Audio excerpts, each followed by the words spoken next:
live stream here on lichess and Twitch.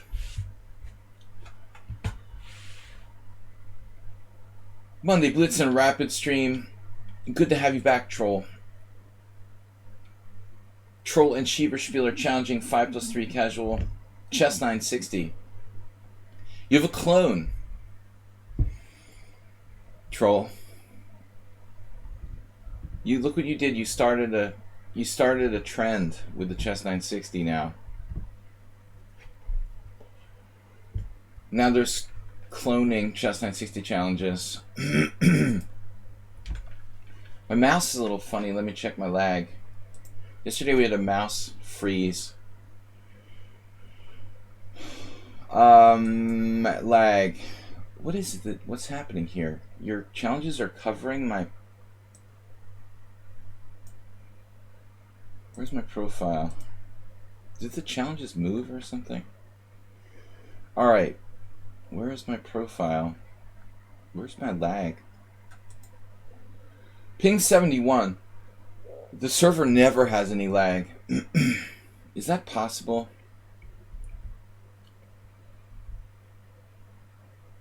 Alright, Chess 960 challenges from Peoples. I'm ready to get going. It was a terrible night here, raining all night, and I didn't sleep that well. So I was a little late getting my stuff together for the stream today. I need a new mouse and a new mouse pad. It doesn't act so sticky. What's up, Bob? Well, normally I like the sound of a little rain would probably help your sleep, but this is like turning off and on like torrential drilling on the window. It's not very pleasant. It's not very pleasant. Yeah, I mean those sounds you can get. What do you call it? White noise, sort of relaxing white noise, rain sounds would be pleasant, but this is like really hard, heavy torrential rain. Just when you fall asleep, it like starts again. So that didn't do too well for me last night. I managed to piece together some sleep. Usually it's hard to chill out after I do the simul for some reason. How to set something for this? Oh, you know how to... Well, I don't know. I mean, you can probably get like the... I mean, you could use like your computer probably. They have like relaxing sleep sounds on Cortana. Cortana, please turn on my relaxing sleep sounds. Microsoft. I have Amazon, so I have Alexa, and Alexa can do like the... You can turn on the feature. Alright. I like the tropical rainforest relaxation sounds. Alright, what's up, Bob? Good to see you guys. Let's play Troll first. He's a little easier than Schieberspieler. Maybe not, actually. In Chess 960, I'm not sure. Princess Chess 6464. Is that a new account? Were you 6464 before? Am I crazy? I can't remember anything. So E4 with a rook behind it. That's a powerful opening move. The king is on D8. Hi, friend. Hi, friends. Troll and I don't see eye to eye in electronic music, unfortunately. But I'm willing to look beyond that, Troll, and accept you for who you are. That's the kind of guy that I am. PD Sakamano, the king's gambit with the queen on f1. It's not even a gambit. f5, symmetrical. So f5. Our center is in danger of being non-existent here.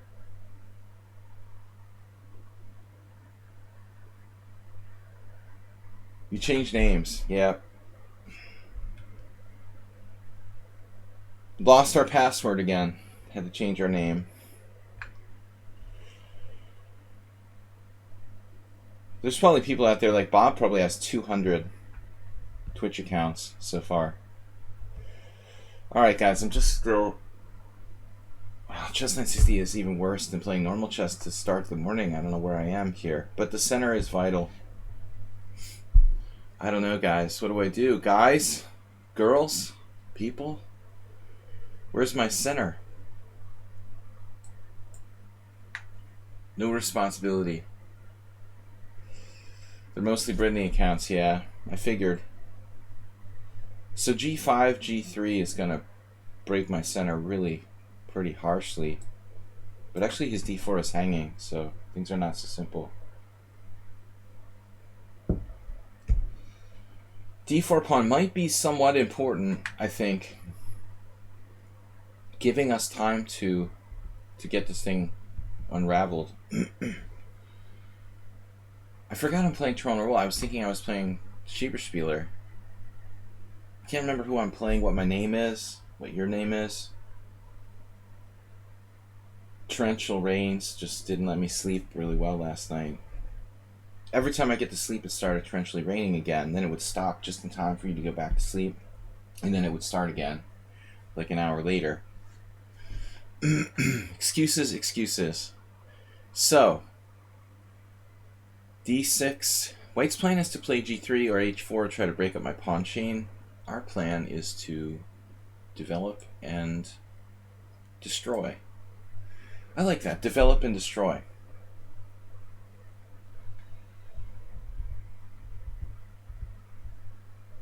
You would have taken the pawn back.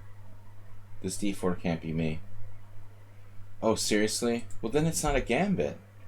That's what made me think Schieberspieler was playing, actually, by the way. When Schieberspieler commentated, I was like, oh yeah, we're playing Schieberspieler. Well, the E5 square. Can I take that out? Problem is, he's hitting H7.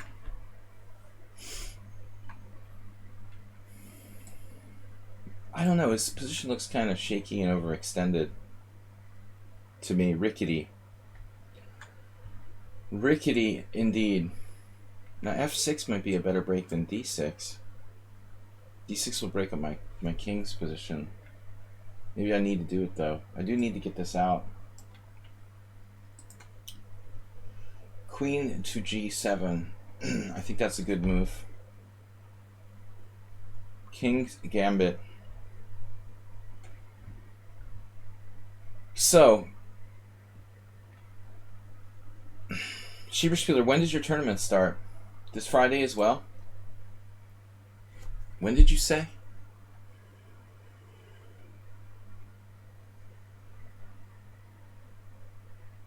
Thursday.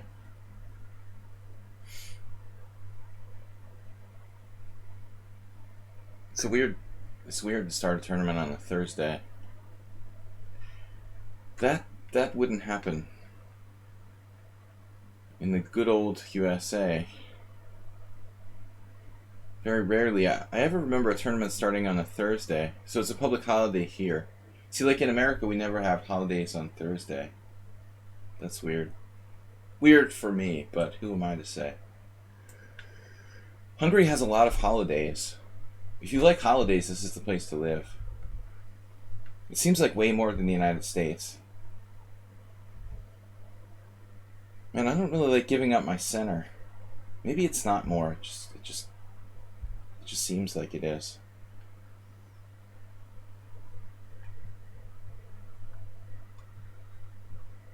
I don't understand then why doesn't my tournament start on Thursday?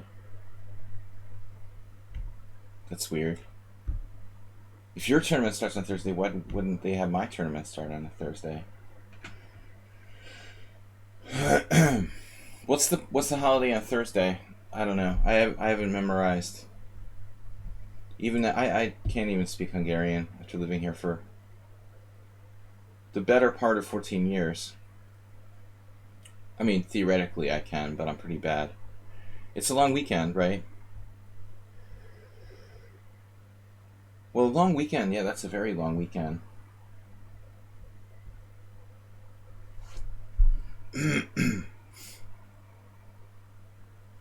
4-day tournament. Is it 9 rounds or 7?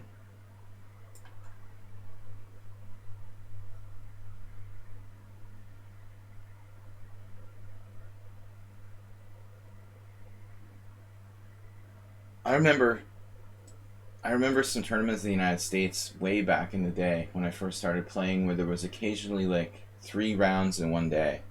It was a very, very rare type of event. Maybe I only played in one ever. I don't mean like fast time controls, like game 45 or something. That's very common. But I mean like 3 classical games in one day. Somehow, it was like 5 rounds in 2 days. So I was thinking you could do the same thing with a 9 round tournament. Have a 9 round tournament in 4 days. That'd be kind of crazy. But theoretically, you could do it. Like 4 double rounds and a triple round. That's too much. 3 double rounds and a triple round. That would make 9 rounds. I wonder if that's ever really been tried. I mean, I'm sure it has. Sounds like kind of a fun idea. 9 rounds in 4 days. With something like game 90. That's totally doable. In the old days, with longer time controls, you could have trouble getting away with that. But now, like, FIDE allows 90-minute time controls to count as standard. Yeah, this 3 days is 7 rounds. This is the same idea. You could have a norm tournament, right, in 4 days. It's pretty insane.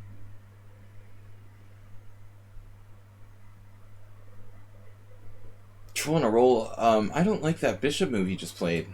Violating my sanctity.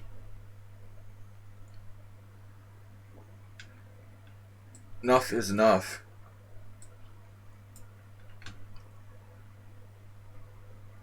He's getting ready to castle. He thinks that I don't know about that. Trying to sneak past me to the queenside castle. Troll sneaky like that. Castle kingside. Wow, that's a good idea. Actually, I probably should if I could. The classic American. I could if I could. I would if I could, but I can't, so I won't. But I could if I played 97. It's a great idea. They must have tried this somewhere. Maybe FIDE doesn't allow it, you know? I mean, it's possible there's some rules. Some weird rules, like you can't make norms in 4-day tournament. I have no clue. But it sounds like a good idea to do 9 rounds in 4 days. If you like are kind of masochistic and like to torture yourself. I mean, even back in the day when I was young, it was hard to play 2 rounds a day. And only once I did 3 rounds a day. Somehow they modified the time control. It was an American tournament, and I guess they cut one of the rounds short or something to make it 3 rounds in one day. It had to be like one day had a different time control than the other. One round had a different time control than the other slightly or something crazy like that. I don't think that would fly in the International Chess Federation. If you have a time control, it has to be like uniform throughout the event. I'm thinking about playing King D7. That seems like sort of a stupid idea. How about Queen G6? Queen G6.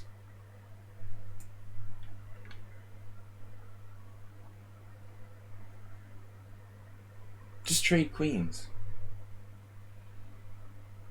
Exactly.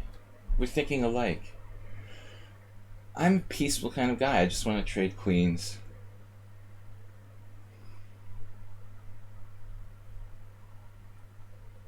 You've done the World Open 9 rounds in 3 days, right?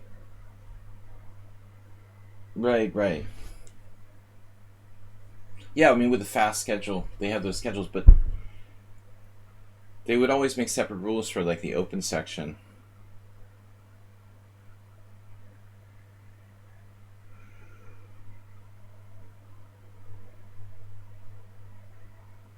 Yeah, they would do that, though, even in the open section, that's true. I wasn't thinking about the World Open.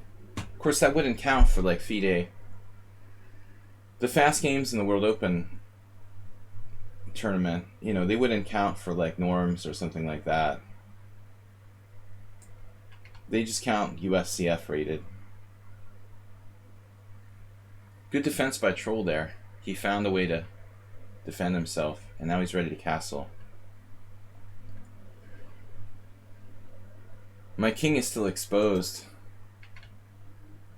but I think I'm objectively doing pretty well here. I'm a little scared of bishop a5. This queen as well. And I don't want to just like be taking pawns and have my king under attack. I guess I'm going to have to let him get away. My king is just not safe where it stands, and now I can't even castle. Technically I could castle queenside, but it looks like his pieces are ready to jump over there.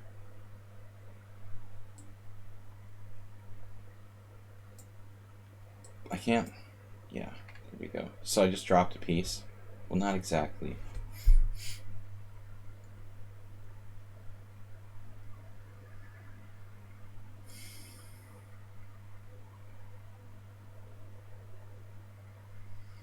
This wasn't the safest idea.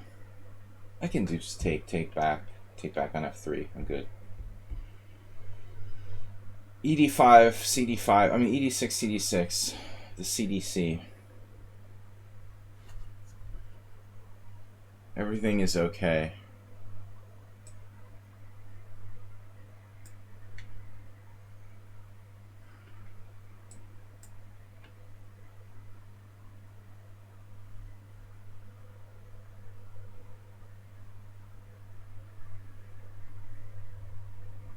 $14.99. I think he lost a rating point somewhere. Suicide by e6. No chance of mating me with that dragon bishop on h8. Self-implosion. He was doing alright to the last move, I guess. It's that last step. So I guess he's still worse, though. Like, seriously worse for white. Minus 1.8. My bishops are strong and my king is okay. And I'm up a pawn, so. Slancy Emil's favorite piece, right? Yeah, I've spent too much time around Emil. The Jolly Joker. But you have to have, like, the opponent's bishop. I didn't sacrifice a rook for the white's dark square bishop. It's not really the same unless you've unsoundly sacrificed the exchange every single game, you know, without enough compensation. This bishop has to be. You have to be down the exchange, Schieberspieler, for not enough compensation. It's really hot in here. Why is it so hot in here? Alright. I have this Hungarian friend who he's obsessed with sacrificing the exchange, so he has to do it every game, whether it's sound or not. It's kind of a bad habit to get into. It's ridiculous. He'll just like sack the exchange for almost nothing every single game. Very hot in this room. Hold on a second. I'm going to open the window, get more air. It's nice to not have the rain. I think it's going to rain. It will probably rain more later, but in the meantime, we'll have a few hours. Troll. Stop listening to Skrilla and trying to play at the same time. Alright, we've got FM Schieberspieler and then Bold Random Rabbit challenging. Guys, 5-3 through 7+3. Skrilla.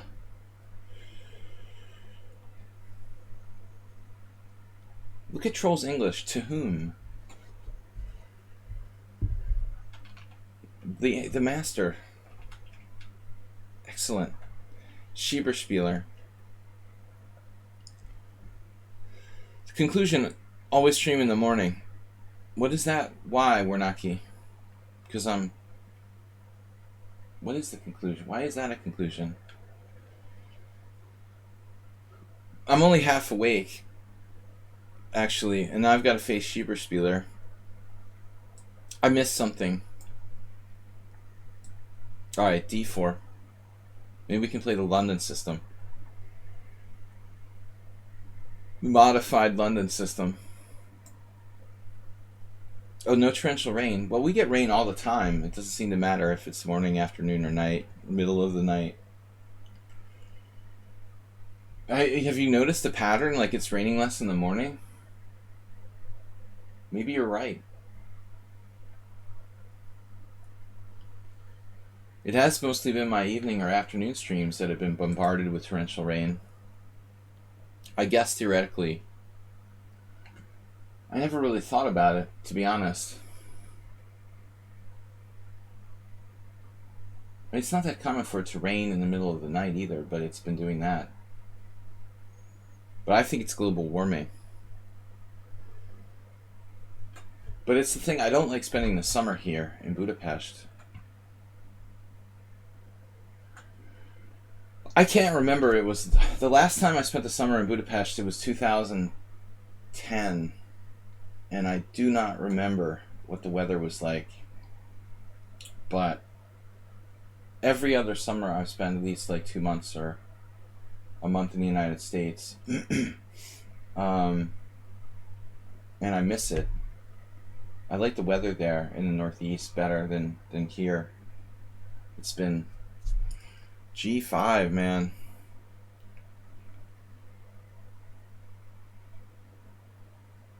Those pawns are going to start just rolling at my bishop. Here's what I get this is what you get for playing this stupid London system. Get your bishop out there, and then I'm going to play bishop g3 and obstruct my h1 bishop. This wasn't very well thought out by me. Alright, I tricked you. Weakening your king side, whatever that is, with g5. The globe has been warming since the younger days. The younger what? Dryas event. 12,800 BC. 12,800 BC? Are you serious? 1280, are you trying to say? 1280. Not 12,800, I assume. Schieberspieler overextending himself with g5, falling into my clever trap. Now.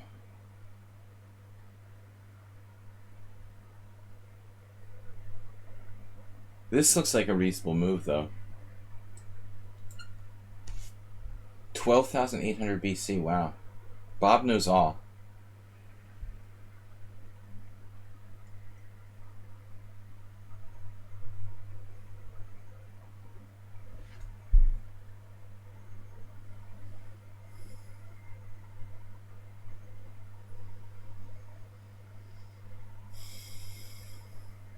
I had a really kind of weak history program in high school. And I never studied history in college, so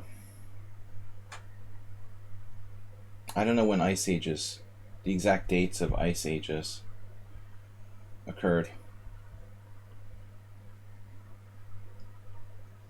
Good job, Bob. You're getting that from Wikipedia, or you actually know that by memory? That's impressive.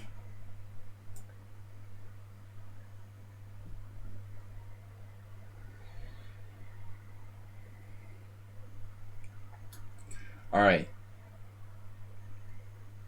Schieberspieler's position just riddled with weaknesses after g5. My pseudo-London did the trick.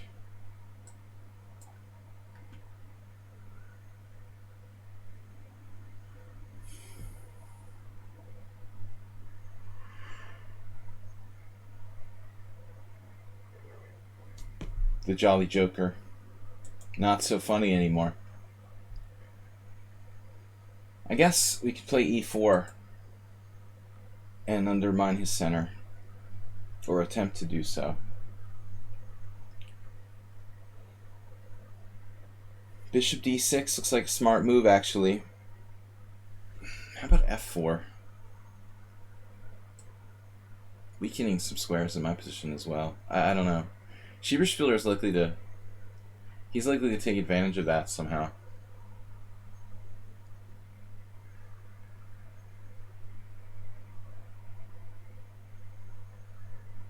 Maybe I go for a fianchetto. B3, C5, bishop B2, C4.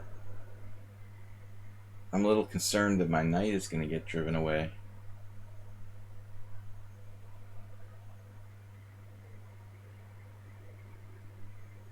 E4 is a tempo loss.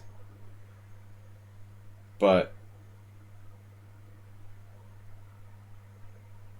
I mean, E4 also opens up his bishop on E6. I'm not sure I really want to do this.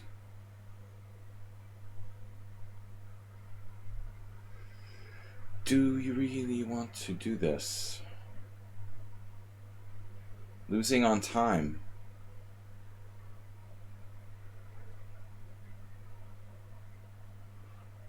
I don't know what to do.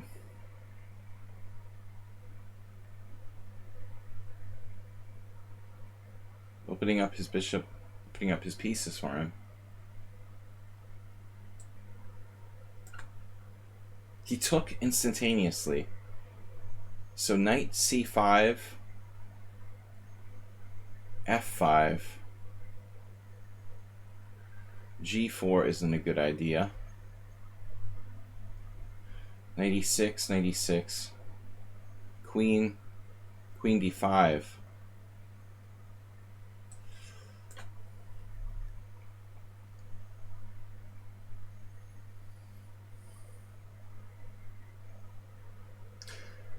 No, G4 might be a serious move, undermining his pawn chain.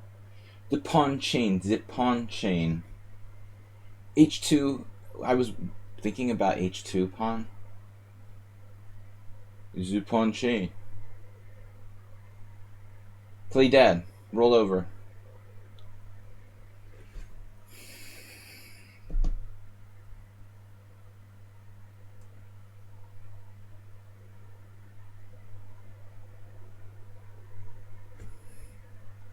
Brony. Imagine if Brony had been on our team this week for the streamer battle. Would have really owned it. Still, we finished in 5th place. It's not bad. Bronies. Little known fact that I'm a brony.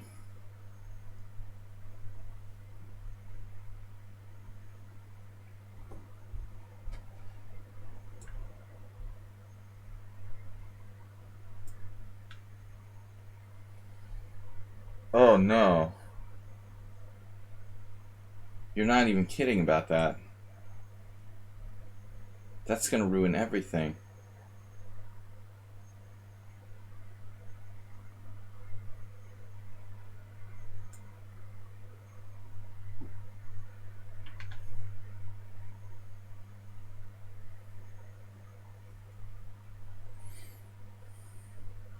Nothing like using channel points.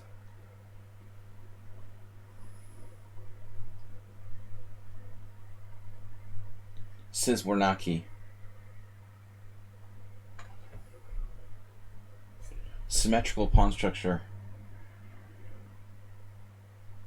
There was something weird about the last move. You did what I did to you last week, or the other day. When was it? Friday? Are you serious? I'm hallucinating. Queen D7? Oh no. Oh no. I thought I had that. Damn.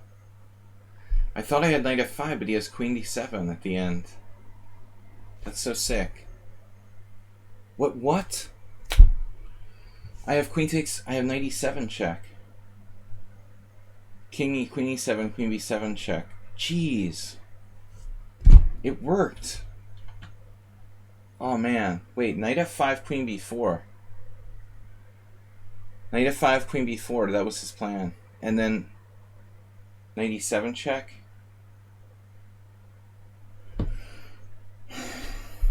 Are you serious? Yeah. I'm sorry, I'm just hallucinating. I don't know. I make the knight disappear magically with knight D6. None of that worked. I just want to make this disappear.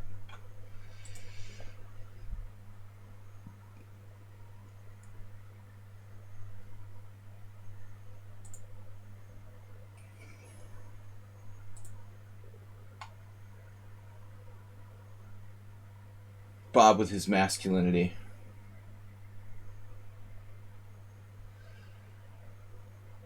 Masculinity. Clearly overrated, Bob.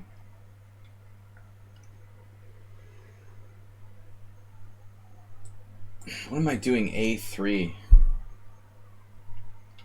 I was about to flag. Just panicking.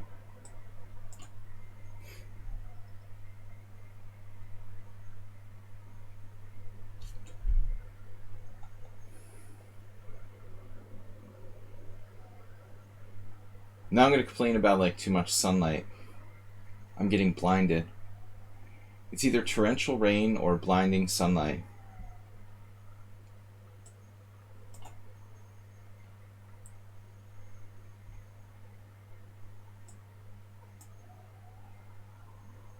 What's happening here?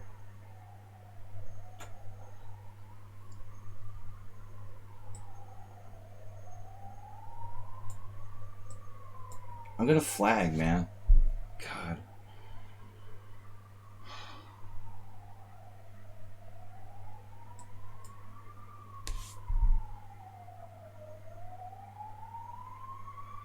Then ambulances. Look at Black's coordination, man.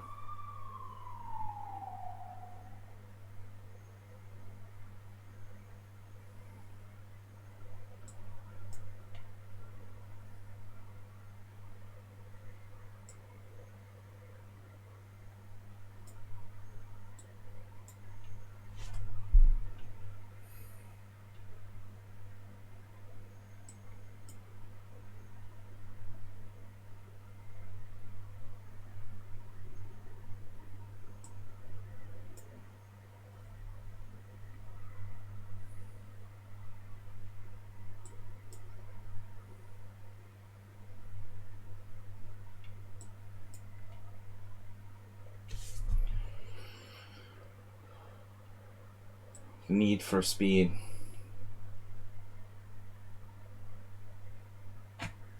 Yeah, I'm just dead. Too good, too fast.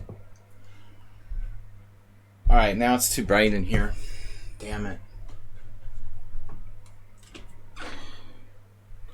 Alright. Good play. I had something going on there at some point, but too many hallucinations. I think I had something. No, he's not a 960 specialist. It's not his thing. He's good, though. Man, there's too many stutter steps in this position. I was alright here. But clearly I should just take on f4 and then play queen f1. I'm being too anal retentive about my pawn structure. This is crazy to let him push like f3. It's actually pretty close at this point. It looks good for Black. He does have a bit more space in this position, but oddly enough, like all my pieces are in the game. There's nothing to do though. It was well played. Man, I thought I was like threatening all this weird stuff that's not even there after queen f3. I really thought I thought seriously about playing knight f5 here. After queen e7, I just lose. This is even stronger. Yeah, queen b4, because I have no threat. It's ridiculous. How much time did I spend on this move? Oh, just 12 seconds.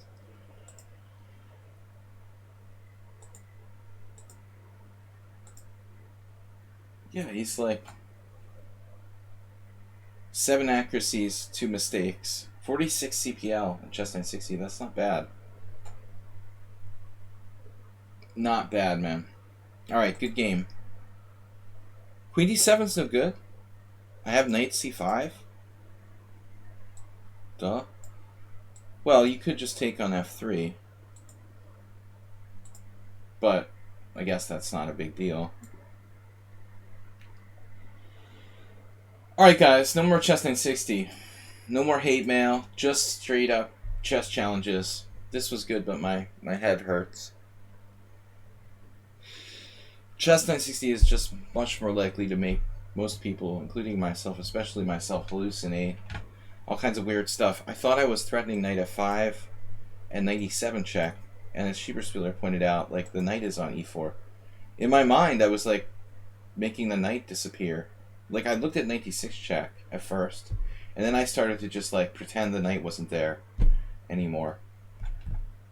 At first I realized it was there, and then the more variations I analyzed, the more I was just throwing it off the board like it's not there. Because knight d6 discoveries allow c takes, and anytime I have this on b7, it's protected by his queen laterally.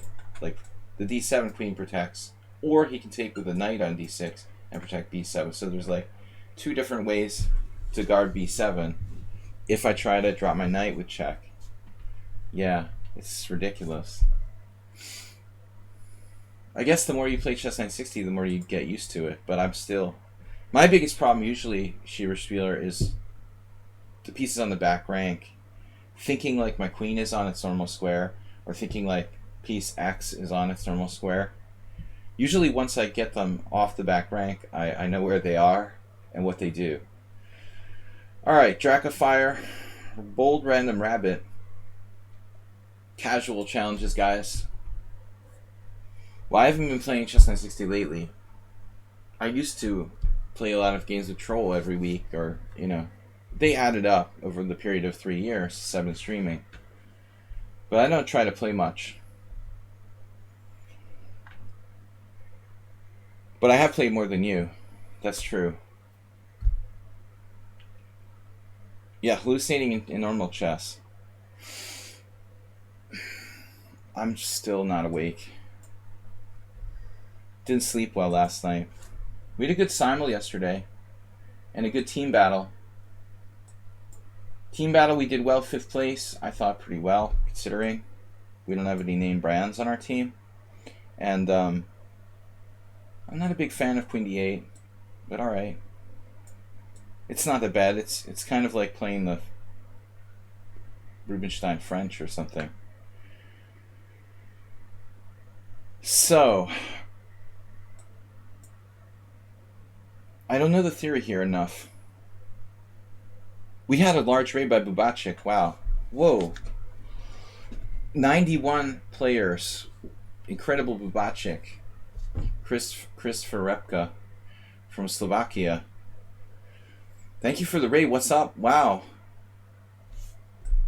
From our neighbor to the north. Guys, I live in Budapest. He's from Slovakia. Actually, we never met, but I saw you play in the Spring Festival in Budapest a couple of years ago. Knight f3, bishop g4. We're acknowledging the 91 player raid from Incredible Bubacik. Nice. Can we turn off the... Guys, what's the command to turn off 5-minute follow mode? Do you know, Bob? Does somebody know? Mr. Coffee's not here. How can I disable the 5-minute follow mode? Does anybody know the command for that? Probably Bubacik wanted to say something but can't, because I've got followers mode, 5 minutes turned on. Does anybody know the command for that? Offhand, I don't remember. Mr. Coffee usually does it.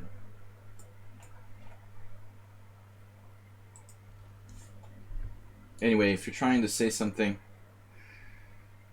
we've got 5-minute follower mode enabled. Ray Robson had the same problem a couple weeks ago. Thank you for the raid. What's up, guys? Where is the command for followers mode? Let me see if I can find it.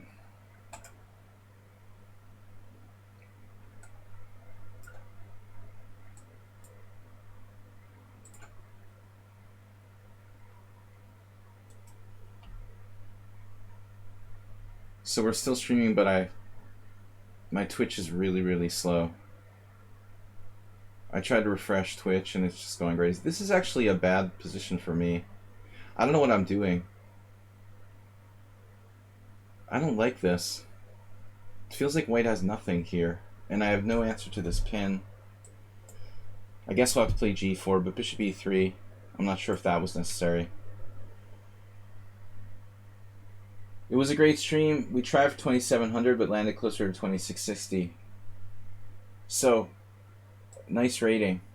Yeah, I never got higher than like 2550 myself, but I should probably try sometime to do that kind of stream where we actually compete and try to raise the rating. Queen takes f3. All right, I don't know. I think he should maybe consider playing bishop h5 and holding onto that bishop there.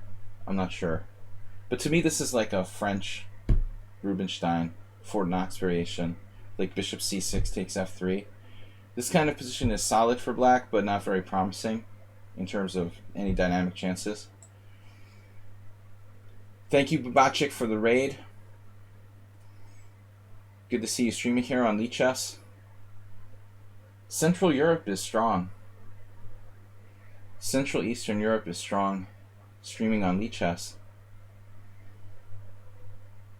Yesterday we had raids from Merchea and Levante Vida.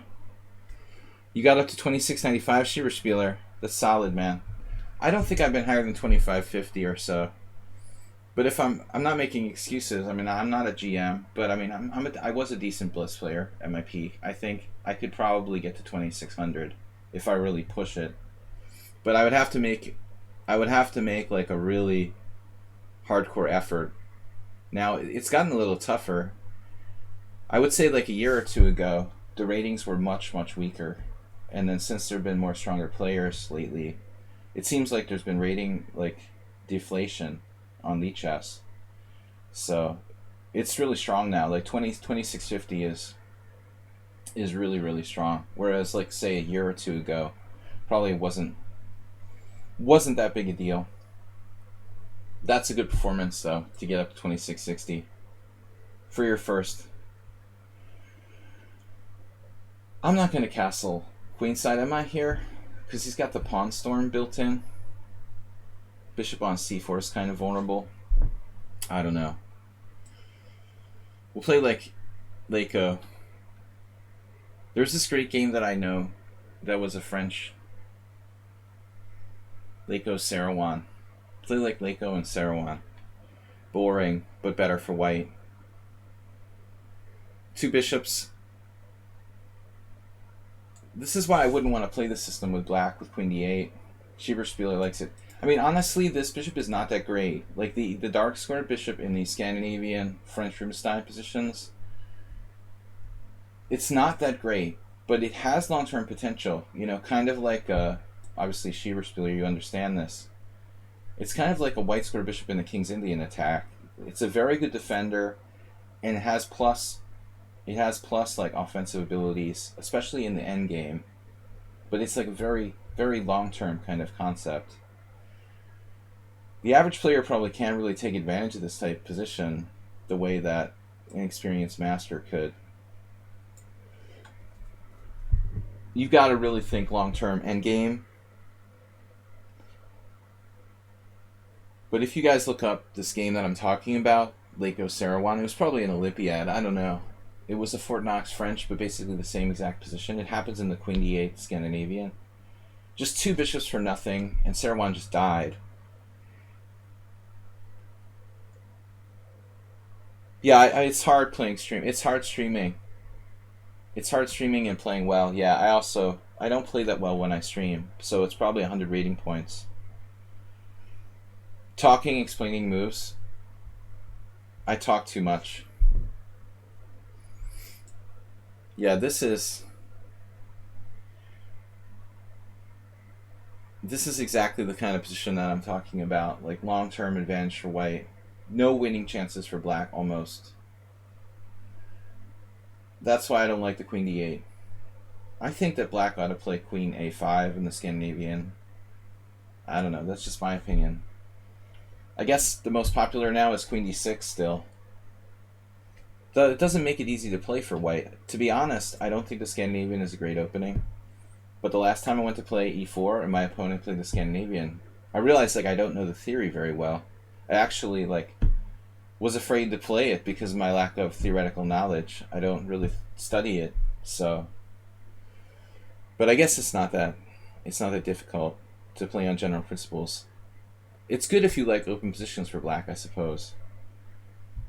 But I feel like it violates fundamental opening principles. I know Magnus plays the Scandinavian, and a lot of people like John Bartholomew have tried to popularize it. But I played Knight F6 Scandinavian. I played the Scandinavian a lot, and it just like violates fundamental principles to play e4 d5. You're opening the position with black on the first move. But you got to realize that's something I wouldn't recommend like beginners to play the Scandinavian. So going after my bishop pair here, Schieberspieler.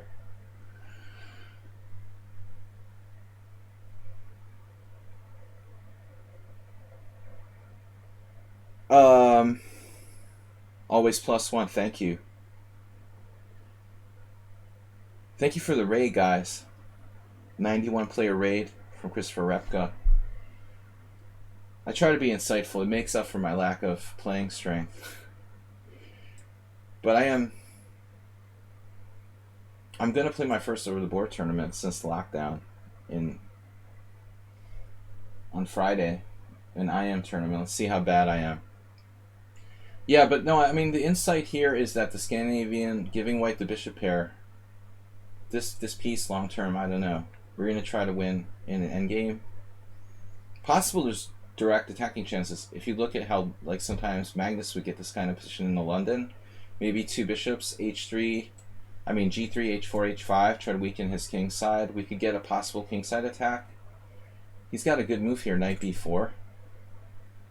So bishop d3. Bishop d3 takes out my bishop pair.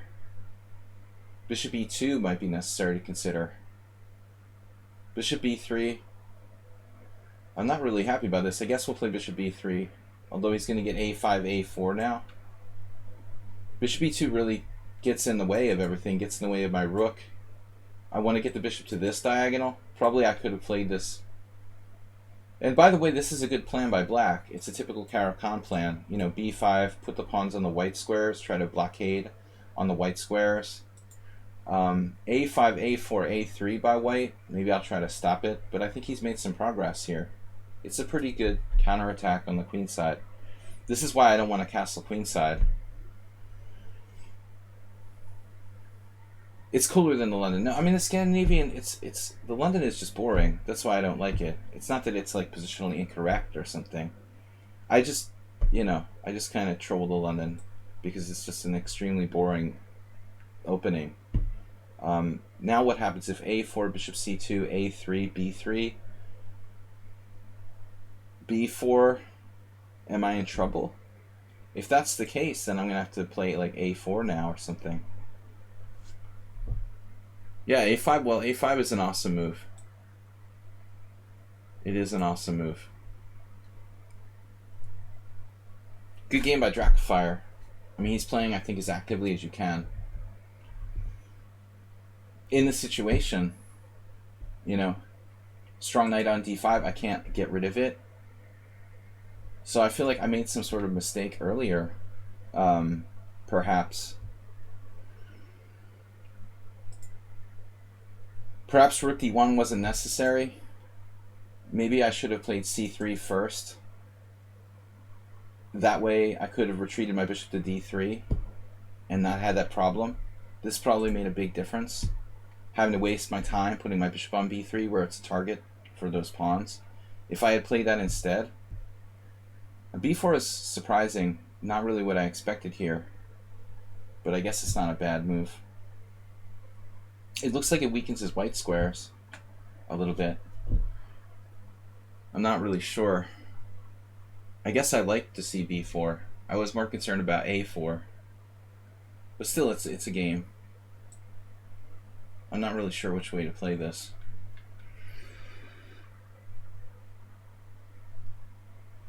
We can improve our position though. Rook e1, g3. He's trying to play bishop f4 now. Exchanging dark square bishops. I guess it wasn't really a threat though. Can I try to get his king side? Weaken his king side with h5, like a King's Indian attack maybe. And he should play c5 probably. He might lose a pawn though. Probably not though. Because I have a weakness here. I don't know. Now he's sort of changing plans to play like knight f5 or something. Go after my d4.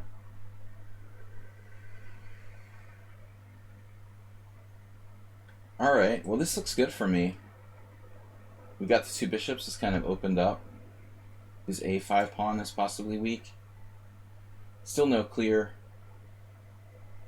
win though. I have tactics like trading on d6, but it doesn't do anything. My bishop on b3 still doesn't do anything special. He's got pressure here. Generally a really impressive game by Drakefire. He seems super solid. I don't really have a clear plan. Queen f5 is even possible. Rook d6, bishop f4, I just trade stuff. I don't see how that really benefits me. And again, I'm still struggling with this.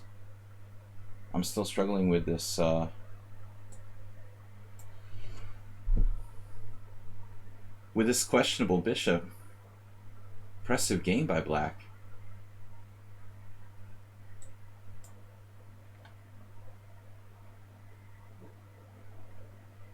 I'm 32-1. That's the old Drakefire, not the new one. New Drakefire is a different player. This is old Drakefire. No longer counts the 32-1 score. We've got some kingside attacking chances. Of course, that's a natural side effect here. He's finally panicking from what was a pretty solid position. I mean, I don't think that black is worse that much. Maybe slightly. Crumbles in time pressure like Schieberspieler, but you're alright here. The engine actually thinks black's better. You managed to keep it together. This is backward. My bishops aren't that great. This is how I felt about the position. I didn't think I was really worse, but I'm a little surprised. Stockfish says black is better. Charlie Hillchess rated with a party of 3. It always reminds me of like when you go to a restaurant. They're like, party of 3. Party of 91. Party of 3. Thank you, man, for the raid. Charlie Hillchess. Guys, huge raid earlier. We had a couple raids yesterday. So we gotta start supporting these guys who are raiding us. Bubachik and yesterday's raids with Levente and Merchea. Check out their streams as well. The great Bubachik today, and then also my friends from Romania, White Levente and Parleygrass. Guys, this week we're going to do our regular schedule Tuesdays, Wednesdays, Thursdays. Tomorrow we have, I got to create the tournament. Actually, Schieberspiel, are you going to play? We've got a tournament, a rapid tournament tomorrow night here on my stream, 6:30 CEST. If you guys can stop by. Just a casual Swiss rapid tournament that I host for the team and for my stream every Tuesday night. If anybody's around, you can join my team, the Pawn and Horses Club, and play. It's usually like 20 to 30 players, kind of casual. That's tomorrow night. Then Wednesday we have Blitz and Rapid in the morning. Thursday we have a subscriber stream with game analysis on Thursday night. I got to open the tournament, so let me remember to do that tonight. I could create it now, actually, while we're here on stream. Let me just create the tournament now. Profile.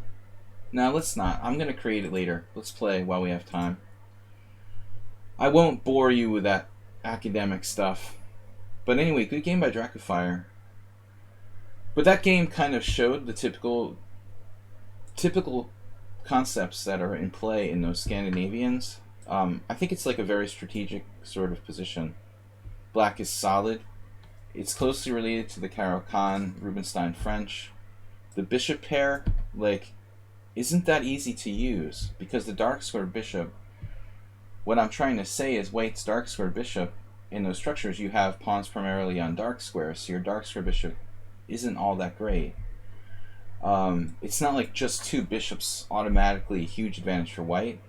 but I think with a very skilled player, it can seem like that. Anyway, welcome to my stream, guys. This is an interesting variation. So this player is 18 something, but Bull Random Rabbit, we've played a number of games. He seems to be very well versed in the opening. This is a really popular line, a specialty of Maxime Vacher-Lagrave, who had a number of games with one of my favorite modern players, Levon Aronian. Levon has played some impressive games with white in this line, but this is a lot of fun. It's basically a floor McGinnis English with colors reversed, and that's a system that I played myself for a long time. So basically, Black normally plays knight f6 here.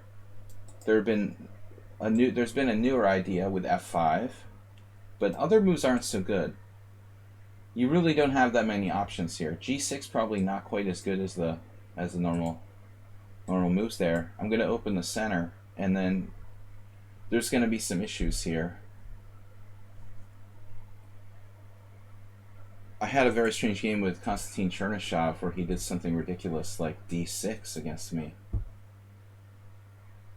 He literally did like d6, d4, e takes d4, e takes d4, bishop g4. It's just some sort of crappy variation for Black. Pretty much anything but knight f6 or f5 on move 4 is good for white. So this should be good for white. But if you want to understand how to play white in this kind of variation, if you play the English, you should check out Aronian's games. He's excellent. Levon has always been an English player. I remember when he was like practically a teenager when I first met him, and he was playing the English with white back in those days, like every game.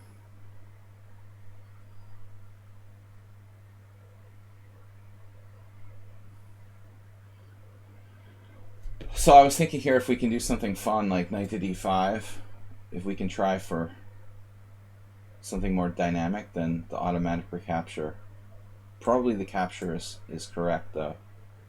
So Black has a lot of weaknesses. I'm not sure if I can really take advantage. It looks like this though. He will lose his right to castle, it appears, with knight d6 check. So this is kind of suspicious for Black. Asterbait, good to see you. Were you just waking up? I played only in Blitz. Yeah. I lost against Levon. We had like a Blitz. Well, we called it in America, we would call it risers. Basically, when you play Blitz with some players and there's more than 2 people, so you just like take turns with some friends. And it was like me, Salvador Del Rio Angeles. I remember a couple of people. I think Aronian. I played only one game with Levon though. You would play and like whoever wins would like, you know, stay, and then like the next player would come in. And I just remember one Blitz game with Aronian where I lost with Black in a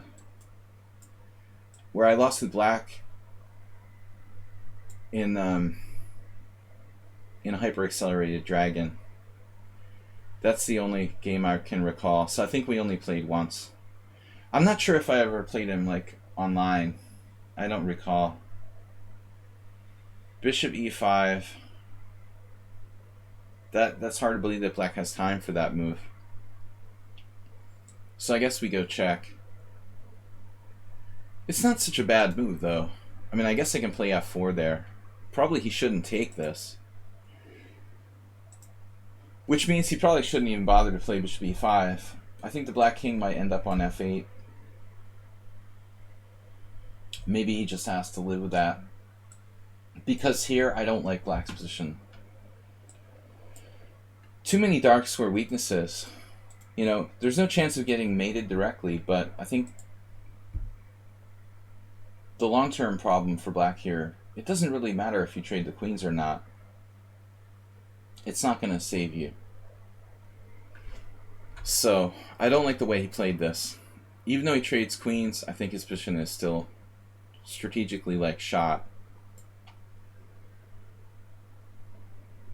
I'd rather take my chances with the queens on the board and keep my dark square bishop. Schieberspieler. The dragon bishop. Sladgie bishop. You can't give up your dark square bishop in this type position. So he has a trick now. He can play bishop f6 castles. The bishop on f6 looks pretty legit, though. This is actually very strong. I suppose even if he castles, I don't mind.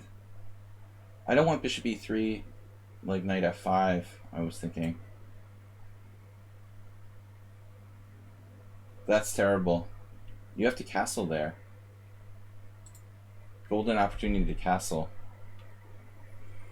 I think he kind of forgot he could castle. Some people who are also beginners don't realize, like, this doesn't affect castling rules. You have to be allowed to castle here. You're not castling through check, and you haven't moved your king or moved your rook. Sometimes chess 960 is confusing, but this is just attacking the corner square. I have met beginners who don't understand, like, the rule with that, which is kind of natural. It's a little confusing. So, knight f5 now.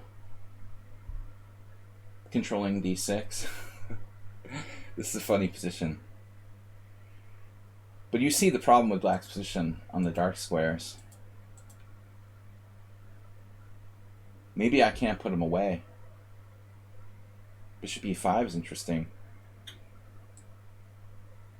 What am I hallucinating? Wow, alright.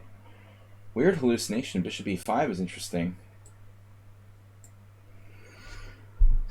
So he doesn't get mated. I almost dropped a bishop there. I was sort of dreaming of a helpmate. Yeah, I'm not sure. We've got a bind with c5, potentially. But his king finds shelter at c7.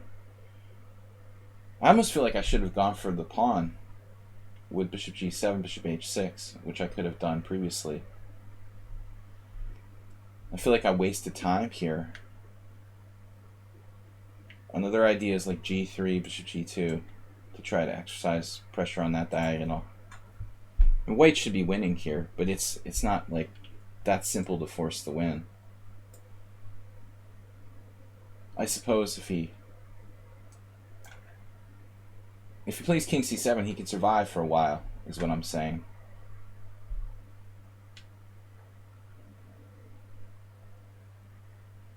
Yeah, bishop h3 is probably even stronger than bishop g2 now, because d7. Yeah, he's toast now. I guess bishop takes e7 might have been stronger. Do I win a piece there? Bishop e7, knight e7? Not necessarily. You can take with the knight on c8. Black is lost, though. Schieberspieler, two bishops. Two bishops. Yeah, this is what Schieberspieler dreams about when he goes to bed at night. Getting this kind of position against like a legendary grandmaster or something. So we win a piece.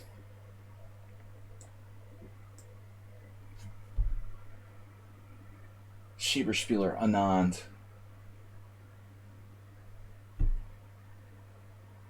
I guess we'll just take the piece. Nothing fancy. Alright. Sorry, I didn't mean to I'm sorry. I didn't mean to challenge you again, Random Rabbit. I just randomly did that. Okay, Kenneth Singh. I can't take a challenge because it's rated 5-0. If you'd like to re-challenge me, guys, I take casual challenges. Anything between 5-3. So I got a bunch of random challenges. But it's got to be rated casual 5-3. Casual 5-3 is the best. But I will play as long as 7+3. My preferred time control is casual 5+3. Skako.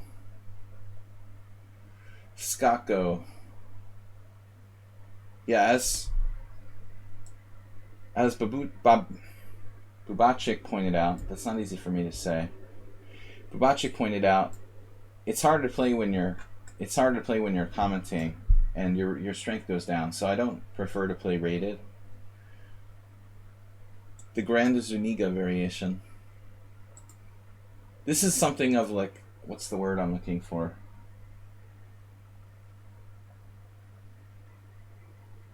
It's an enigma. That's what it is. Bishop d2 is like, it's an enigma.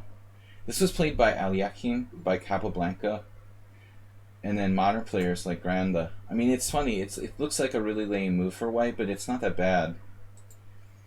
I guess if you want to just avoid theory, Bishop d2 is a pretty good choice. Certain Grandmaster?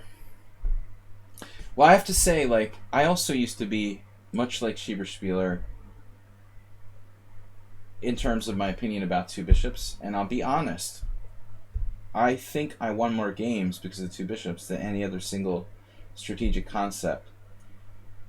But one thing I've noticed since I got more mature, since I started teaching chess, let's say more than playing, I noticed something that I didn't really notice before, that I have a tendency, or had a tendency to sometimes overestimate. You can just think, oh yeah, the bishop pair is always good. But there are certain situations where knights are as good as bishops, and you have to be really open-minded and you can't be dogmatic that the bishops are always good. I think when I was younger, let's say when I was 20 or 25, I had this tendency to think that automatically the bishop pair will win the game for me or whatever, but that's the wrong way to think. You know, I think any Grandmaster or someone who's certain GM who says that, it's kind of, well, it should be they're saying that a little bit in jest, honestly. Because that's a dogma, you know. That's like the same kind of Grandmaster that says f6 is always bad. Just guessing, but now if they're saying it as a joke, I mean, but the problem is, like, people really think like that a lot of times. There's certain structures where the knights are absolutely fine. You can have like knight and bishop versus two bishops. The one that we played earlier in the Scandinavian was a little bit like that. That's not two bishops in the game over, you know. It's really a pretty good knight against a not that great bishop. Isn't so simple.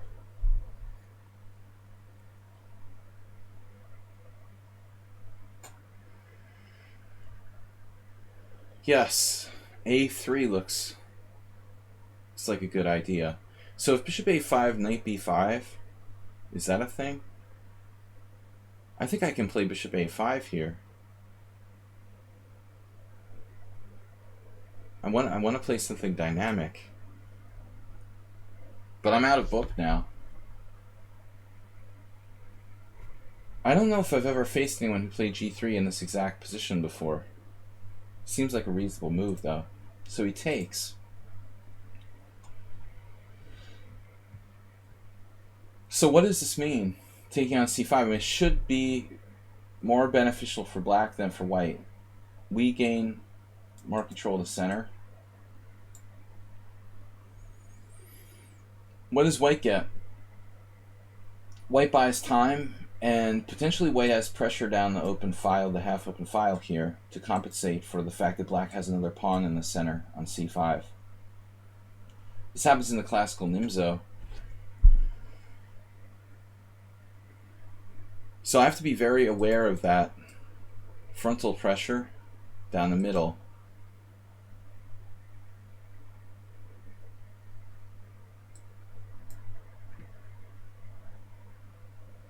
Queen c2 Nimzos are similar. Now, do I go d5? That's one way to play it. d6. This bishop could do some damage from various locations, I'm thinking. No, he has a pretty safe position. I would just take and play against my hanging pawns as best he can. Maybe knight e5 now.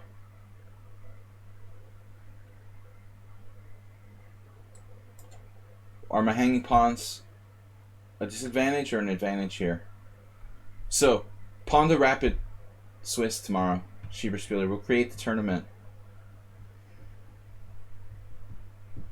Well, yeah, I mean, talking about knights being better than bishops, you're thinking about the knight on d5 and the Sveshnikov. That's a very fixed structure. So that's pretty apparent. You know, I think that most people can understand that. But there's more subtle positions. Think about the exchange Slav or something, you know. You think about the exchange Slav, also positions where there's a lot of pawns on the board. Maybe in exchange Slav, there's like 14 pawns on the board. If I go like bishop g4 and just trade off my bishop on f3, Slav is a good example. You can give up the bishop, but it's not that easy to use that bishop pair.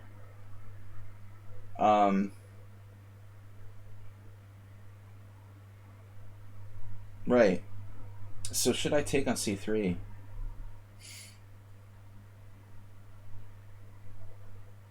I don't think so. We're going to go crazy with this pawn here. We're going to have to watch our c5 pawn. But I think we're alright. Barring any kind of weird tactic or something. He's going to have to play knight a4.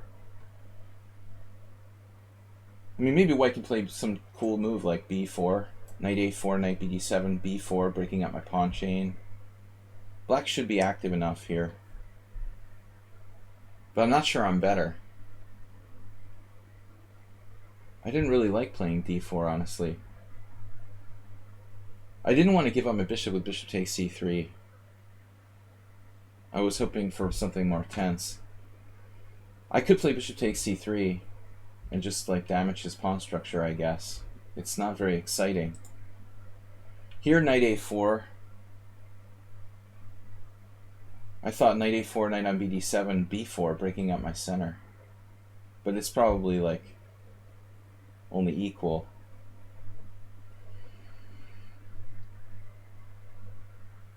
Schieberspieler, thanks for joining us. Again, thanks for the raid from Babachik. We had lots of viewers today. Thank you guys for checking out the stream. The journey to 2700, I wish him best of luck. I'm on my journey back to 2500. So he played b4 right away. Alright, this is the same idea. Cool move. Same idea. Undermining my central pawn on d4. If I take on c3, takes on a5, my whole structure would get destroyed. That doesn't appeal to me. So I guess I just have to take here and trade. I just simply trade my wing pawn for the central pawn. Position looks equal.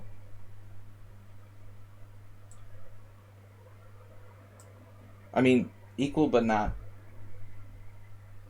symmetrical. Like, I have an outside pawn. He has 4 pawns on the king side. Actually, he has a problem now. His knight is hanging. Maybe I have something. He has to play knight b5. So he can't take back on d4 yet. I could break up his chain with something like d3. I'm not sure there's any tactics for black. My d4 pawn is like a goner. There's also this pin, which is annoying.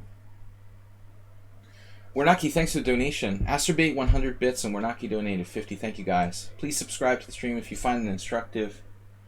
I do my best to play, you know, entertaining chess and also try to teach while I'm playing, and that's the main concept. I've been playing and teaching chess for over 20 years, so try to do a little bit of both. This is unexpected. I like both my bishops. I'm winning a piece. No. So I mean, a5 looks like a no-brainer. I just defend it. And anyway, the pawn gets a little closer to queening. But now he can take on d4. This was a very inventive move. He could have taken on d4. No, still not. Queen d4. Queen d4, queen d4, knight d4. He could never take on d4. Okay, so knight b5 now. And I was thinking d3.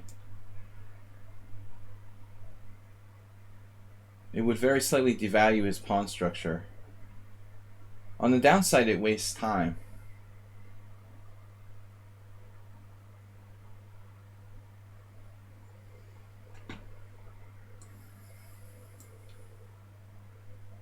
I'm not sure if it's worth it.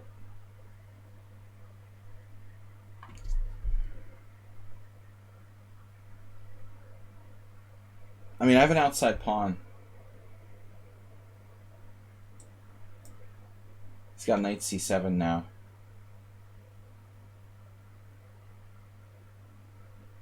Bishop a6, knight c7.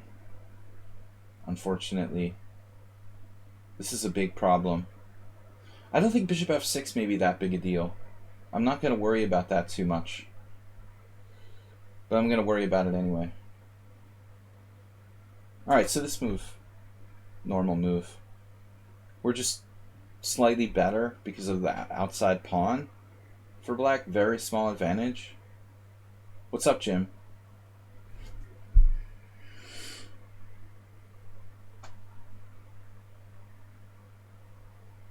Now knight f5. Knight c2 feels like a threat.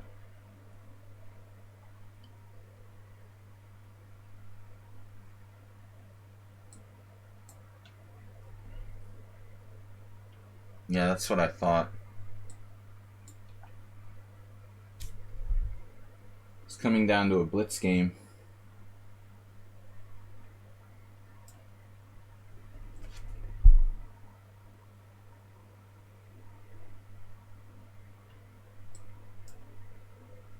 Knight g5.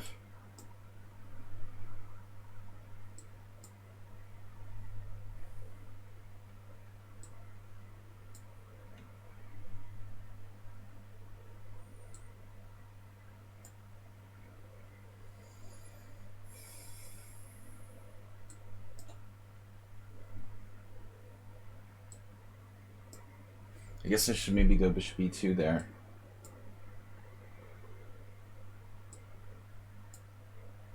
But our pawn is too strong. I'm sure that he could have defended pretty easily here. But that's potentially the one thing that can go wrong for white. I'm sure that it's equal.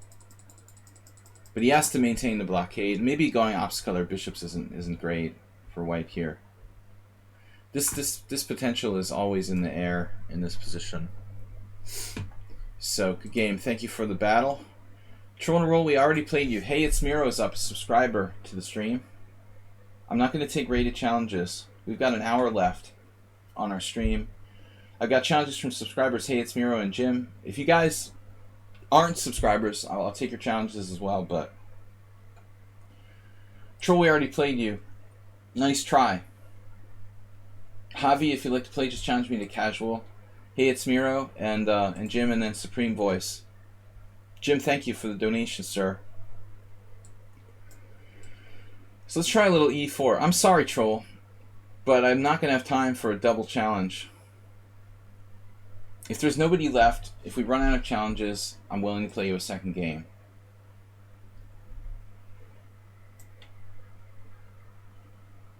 I wish you could donate more, too. Alright, Carol Khan. Hey, it's Miro. I don't remember what opening we had in my simul yesterday. You played a good game, though. A little bit of a lucky escape. Hey, it's Miro had blundered, well, lost a pawn. And every Sunday I do a simul here on lichess, 6:30, for 25 players. But anyway, he had lost a pawn. Why can't I move my knight? What is going on? Oh, it wasn't my turn. Damn, I tried to move twice.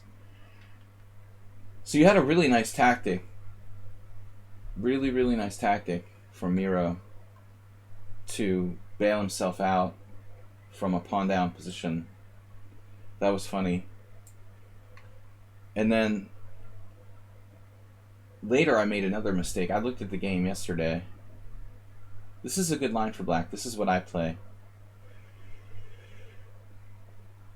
Caruana as well. Alright, so queen b3 is the only critical test. Yeah. Your bishop a5 move being bad. A lot of little mistakes in that game, but it was a good battle. Jim, what happened? With the... Well, I also looked at my game with you. I didn't understand, Jim, why you didn't take my a7 pawn. Like, you're just better after that. Jim and I had another battle in the Smith-Morra. I've never seen anyone play this. This shouldn't work for black. If it worked, everybody would play it. By that logic, there would never be any theoretical novelties, right? I think I'm just taking on b7. After queen b7, I have bishop e5 check threats. So this doesn't work. But I mean, after bishop a7, Jim, you're just better. You got your pawn back in a Smith-Morra, and you're actually better. I don't fully trust that variation. It looks like what you play is pretty good. There was a cool move, though. The computer found some unusual move I could have played. I know what it was. Very good idea. I know the viewers don't know what I'm talking about here, but I just wanted to mention it to Jim. You had this move like... Alright, I had to move queen... Does this make sense? Bishop a6?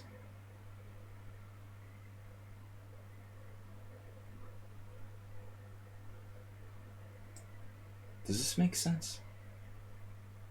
Actually, Miro is dangerous tactically. I should try to keep it simple against him. But, queen d7 I can play. I played f6 with black, the anti-Feingold. And I could have prepped it. I didn't think about that. It's a highly unusual plan. So queen d7 instead of bishop d7. I guess that's the idea, to play for f6 when you can't play knight e6. There's some position where I could have played that. That's the best move, apparently. But it never entered my mind. I thought, oh, bishop d7 is definitely the best.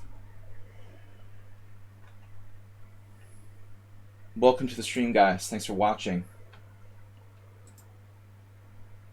So, queen c8, bishop a6.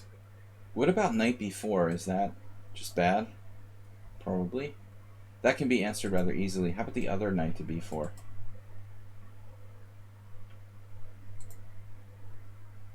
Okay, he's blundering the game, but what about this? Queen c8? Is this even the right move, bishop a6? I mean, I guess the position is just bad for black after bishop e6. But yeah, you have to try this, I thought. It's not that clear. Queen c8? Like, you don't have to take with the rook. You can go back. And now you've got the fork threat here, as well as my bishop is attacked. So it's still some chance for black. But this is not right. You have to play either knight takes c3 or e6 in this position. You have two moves. Spoil for choice. But both moves are playable, and I've played both, and they're both interesting. Now you know. Let me turn off this lichess opening explorer. I was looking at some positions for a correspondence game, but I don't like the lichess opening explorer with all those like crazy bullet games and stuff.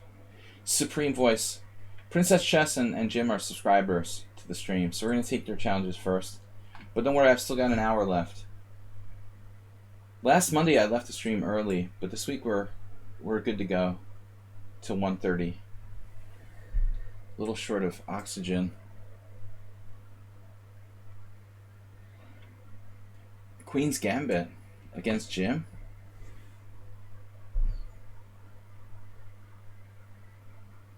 I've never known you to play like classical openings. Well, except with white. With the e4, e5.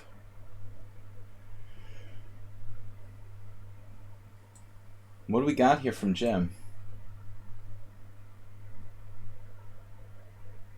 I've been getting a lot of Slavs. This is a sharp move. Vienna variation. I wish I knew this better than I do. I don't know it well enough. I've had some problems. I don't know how to get an advantage against the Vienna variation. I think Jan Gustafsson, if you want to call him by his proper name, did a video series for like Chess24 on the Vienna variation. But the real expert we have here in Hungary, Zoltán Ribli,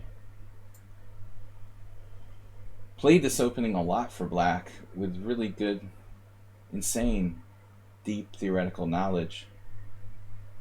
He could like draw anyone at will with 30 moves. 30 moves of theoretical knowledge. So in this position, right, like c5. c5 is the Vienna variation. Knight on bd7, I'm not sure. What is this?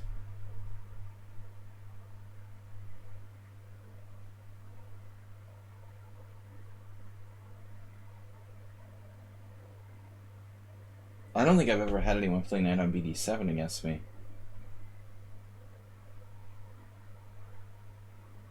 It's tempting to play e5. What is this? Bishop takes c4, h6.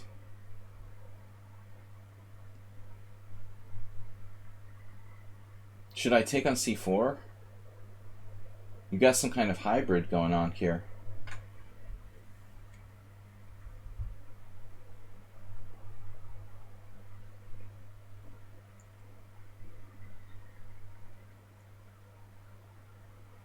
Well, I mean, there's only a few moves. Bishop takes c4 or e5. There's really no other choice.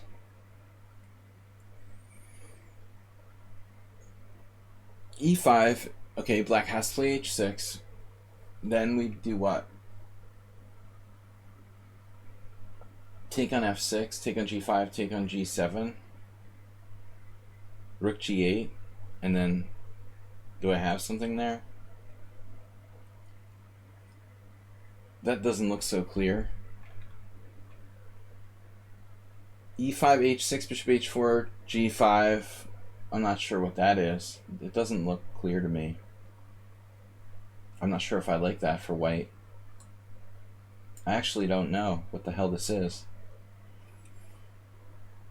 I don't know what this is. This isn't a Vienna variation. It's something weird. Some hybrid. So now I like have to take on f6, which sucks.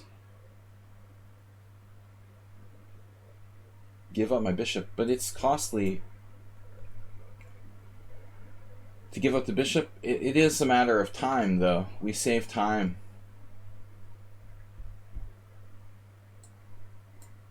Black is a little slow here. Still, it looks solid. I'm very curious about this, Jim. Is this some kind of home prep? Not sure if queen e7 is necessary.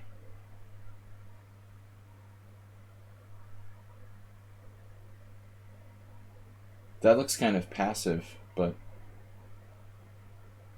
I don't know what to do. Speaking of the bishop pair,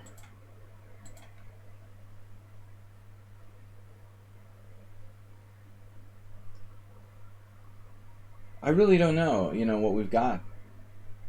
I've been known to overextend myself with e5 in the Moscow variation of the semi-Slav. One of my favorite pastimes is like losing with white against good players. Once I lost to Ivan Sokolov. Just like, it's so easy to overextend your center, thinking that you're better, but then you've got nothing to attack with. Anyway, I don't know. I really don't know what to do here.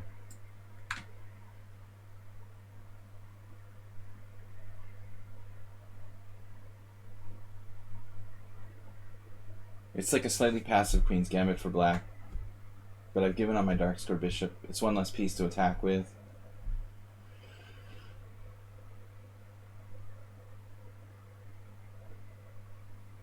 I used up most of my time trying to find something wrong with his opening play. here. You try to keep the bishop, but now... I mean, I don't know, the space advantage is pretty real. What's up with d5? You got knight b6.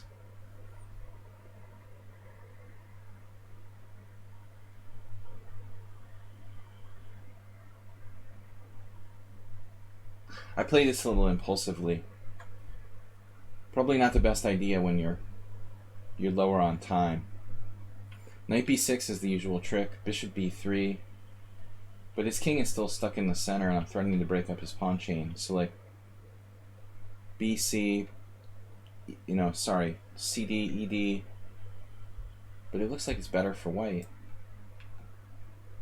Because the e-file is too dangerous. He can't open this up.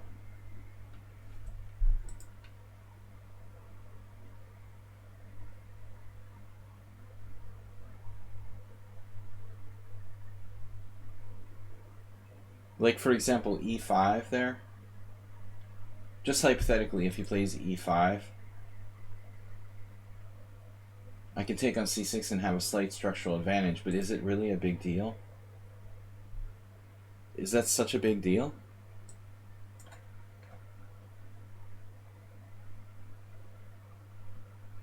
Now, he could give me some kind of technical position where I'm better.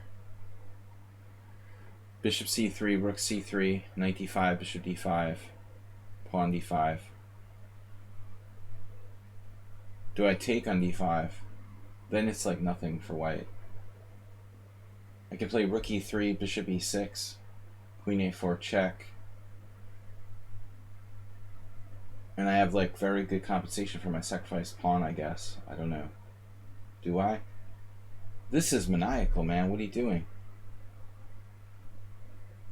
Rook e1, bishop e6, knight d5. He has that. There's like bishop a4 check for me.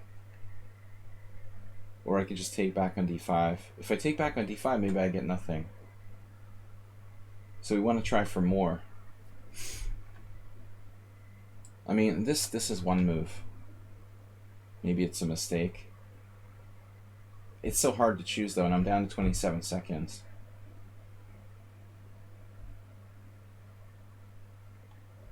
We disrupt his coordination. The big problem is the bishop taking away e1 from me, or being pinned.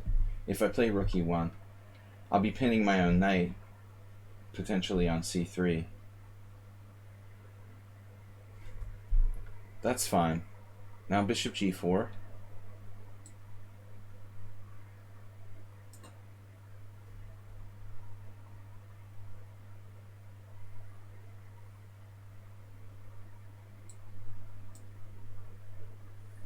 Maybe he's just okay here.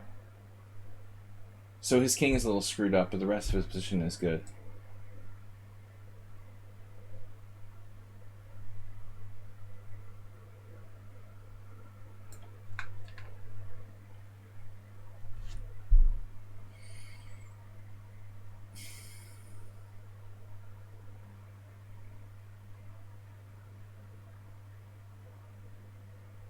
It's probably okay for black.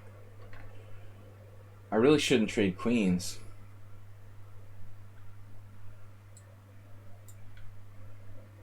He could have played bishop takes a2.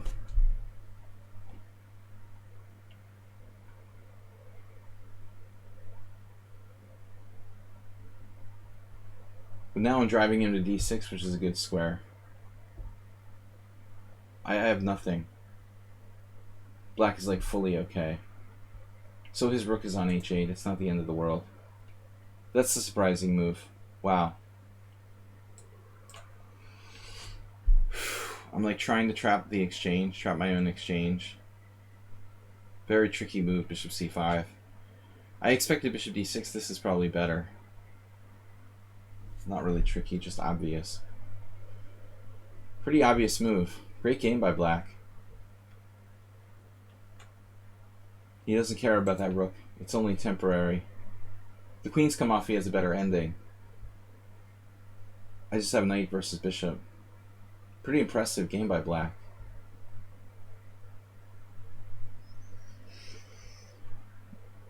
Shouldn't have played queen e4 probably.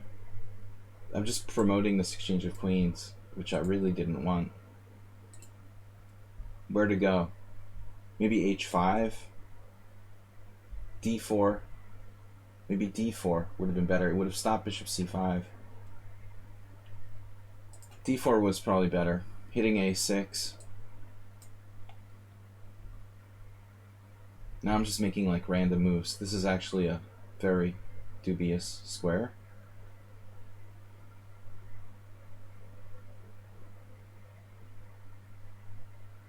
No clue what I'm doing.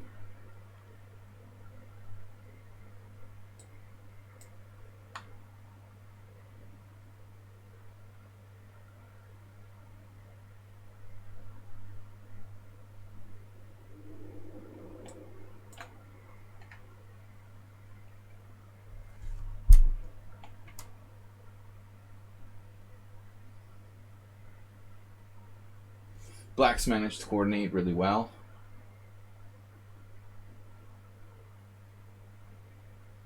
He has potentially g4 now. His rook's in the game. Excellent play.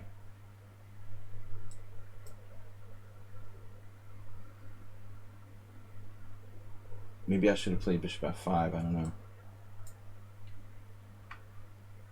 Queen b8 check. He just dropped a piece. It's unlike Jim. Jim panics. It's like the Grishuk of bullet chess. He's really good at bullet, but he gets in time pressure in Blitz. Man, you're better, aren't you? I keep pressing the rematch button, sorry. I don't know why I'm doing that. It's just a big blue button. It's a good thing I'm not like president. I would press whatever button was on my desk. Alright, here. I thought you were better. The computer doesn't agree. Now you should have played bishop d6 while it's protected. Yeah, I mean, you're fine here. I thought you did a really good job. What's this opening, man? What is this? It's crazy. There's only one game of this ever been played. Wow, that's nuts. That's nuts, man. So h6 is a sideline, b5 is a sideline, and there's one game with knight on bd7. It's the second best move in this position. The Jim variation. That's incredible, man. What a contribution to chess theory. I didn't know what to do. This is a totally reasonable way to play. You're avoiding theory on move 7, move 6, with a playable line. You did good research to find this. I had never faced this. I don't know what this even is. Bishop takes c4, totally playable for black. So just, who is Yona Kosashvili, and why is she rated 2580? I suspect there's something wrong with black's rating in this database game. Yona Kosashvili can't be 2580 in 1996. So, whatever. Rating mistake in the database. No, that's not right. That's somebody else. That's what Google's for. But I can tell you that's not even a player I know by name. Oh, it's a man. You think he's legit? I thought Yona was a female name.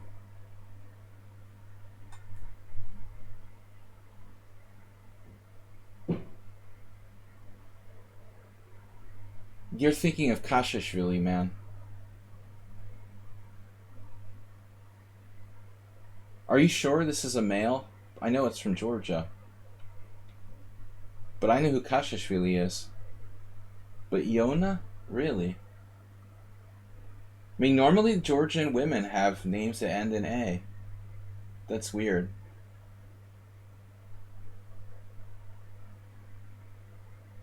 But Manor's Israeli. Kosashvili is not Israeli.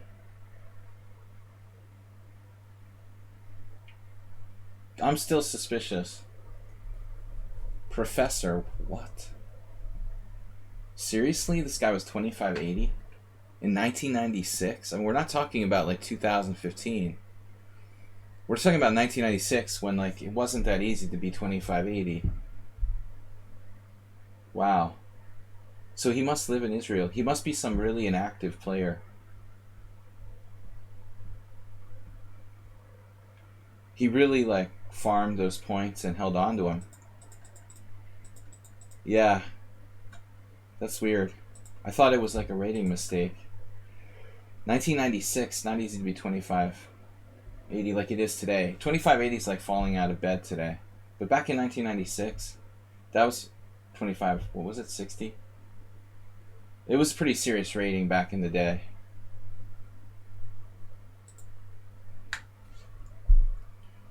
He's the head of the orthopedic department. No wonder his rating's so high. Conspiracy theories abound. But I never like saw many quoted games. He must be like absolutely inactive.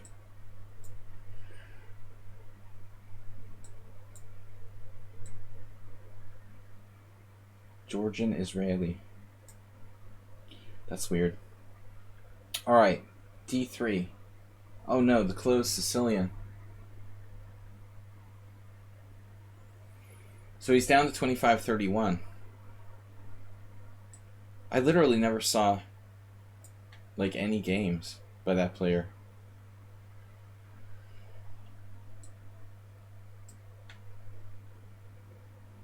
When I see Yona though, I was assuming it was a woman. I thought it was like some Georgian woman who was probably 2380 and they messed up the rating. Sorry, Yona.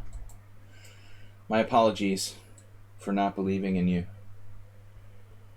Queen e2, knight d4. Yeah, we know who Zsofia Polgar is. She lives in Israel too. But I actually played with Zsofi around that time, actually. In the rapid tournament once. Knight d1. Immediately expelling my knight from d4. So what should I do? I mean, should I play h6?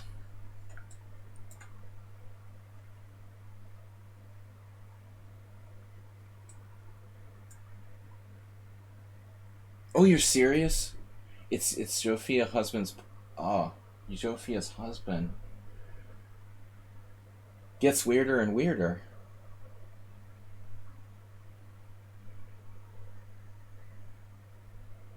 The coincidences. And I live in Hungary. Wow, it's weird. Coincidences are just never ending. And I like white center. Wow. h6 looks too slow.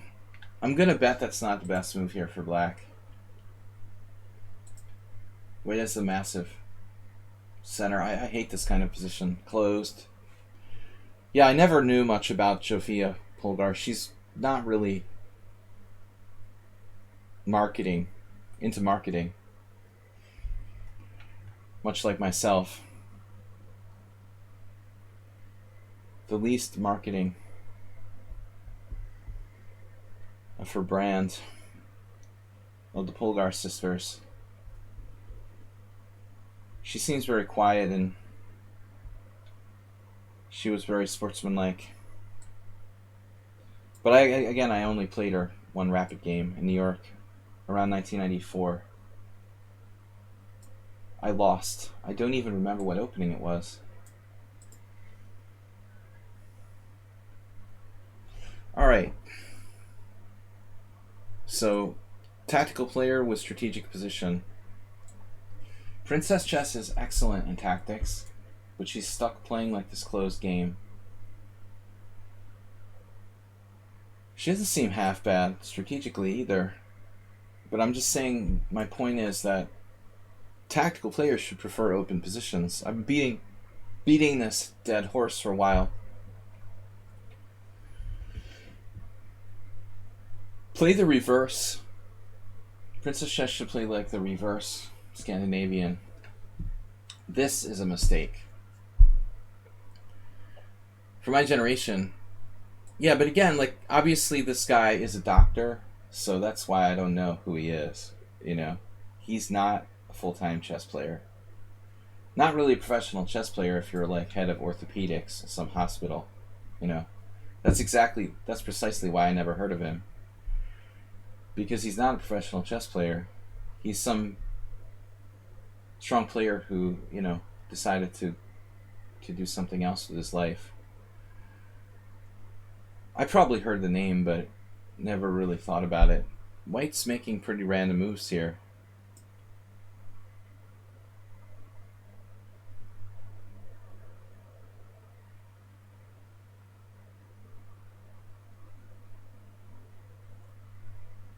If I take on e5, I eliminate the central pawn, but white gets the h6. Or I could take your bishop first. But then white's got this clamp down, control of e5, threats of maybe knight to g4, knight f6. So what do we do? My generation. Nobody knows my generation officially. So no starting rumors that I'm older than 39.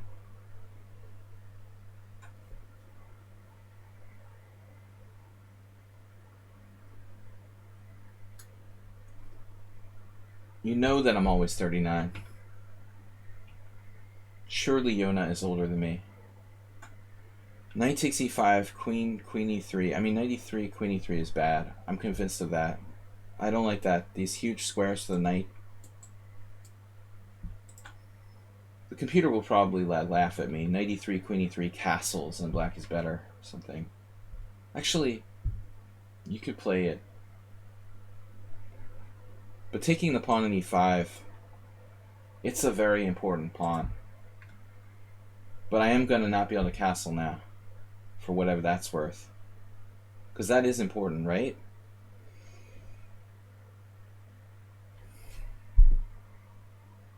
I may live to regret this.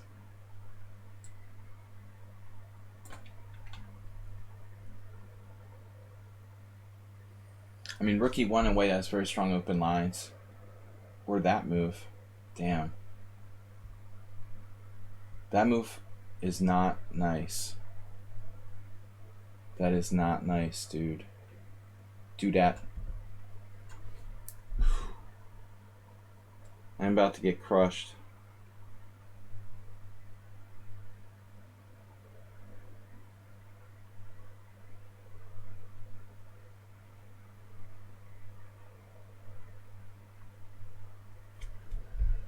We're about to get crushed.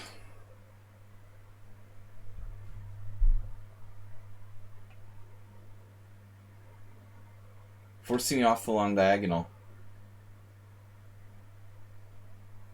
It feels like I've fallen into some sort of stock trap that white has done like 100 times.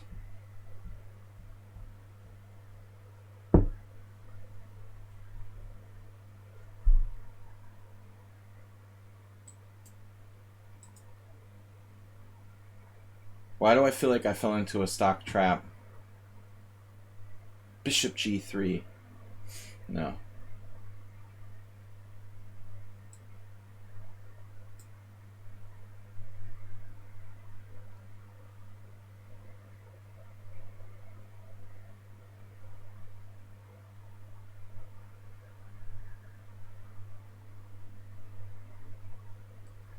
That's pretty impressive play by white. It's like 6 o'clock in the morning for Princess Chess.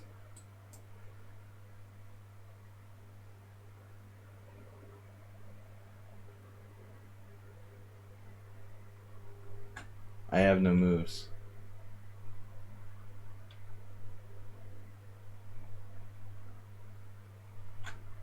Just totally lost.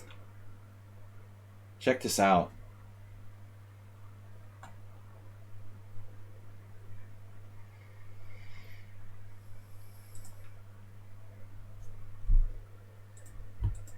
Wow, that's all I can say.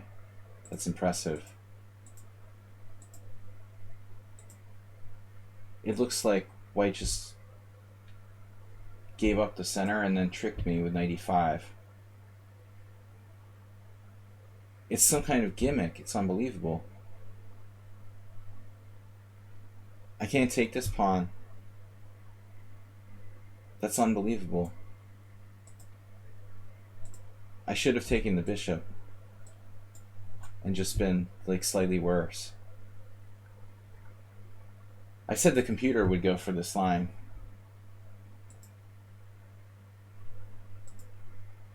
But man. Bishop takes h6, and now I have to play f5. I'm lost in all positions. So I'm just lost in this position. It's -4.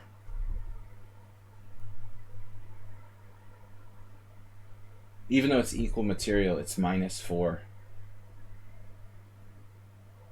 Just -3 now. That's pretty impressive. I thought white was just horsing around, honestly. Because this is a really bad move. E takes d5, for sure. There's no way you should play that move. Like, normal would be, I guess, just keeping the tension, or maybe e5. This is a mistake, giving me a good square for my knight, and now knight e5, and I let my guard down. I thought this is just... Wow. I'm lost after I take the pawn on e5. I have to play this, and just suffer a little bit with slightly less space. But black's pretty solid here. Takes, knight e4. White is better though. I guess you can't go there. Okay, knight g4. Man, nice game. Very impressive. Not bad for like 7 o'clock in the morning. I wish I could play like that at 7 o'clock in the morning. Alright. First win for Princess Chess. I got a rated challenge. I can't do that. Imagine if she played open positions. How strong she would be. This is like what happens in a closed position with the tactics. Bishop takes d5. How much time did you spend on that? Another move that's like totally tactical based. Because normally you wouldn't want to give up that bishop, but you've got knight f6. So it just wins in every variation. Bishop f6, bishop takes, knight f6 check, king e7. Every single move is forced. Take, and then bishop g5. It's just game over. You lose the queen.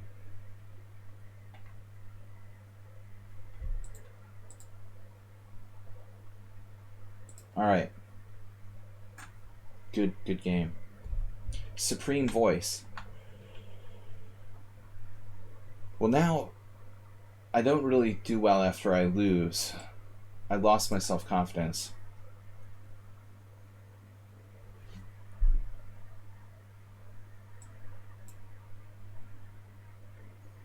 But I think the most impressive move is white's previous move of knight e5. You'd have to play the move. It looks like a pretty complex idea. This I've never really seen combined with g6 very well. Of course, if I play e4, it would be something normal. But I guess just e3 here. We'll go back to that. Nothing special for white though, honestly.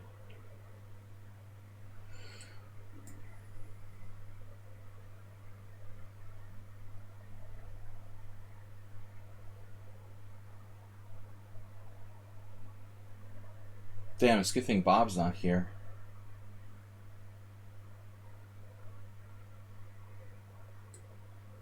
If I play h3, then bishop f5, knight h4. That should be okay. So probably black has to give up their bishop pair, which is good for me. Schieberspieler. But again, the bishop pair is not like that big a deal. Better for white, but it's not easy to use it to my advantage so easily. That was harsh. Getting brutalized. I didn't see it coming. I thought everything was okay.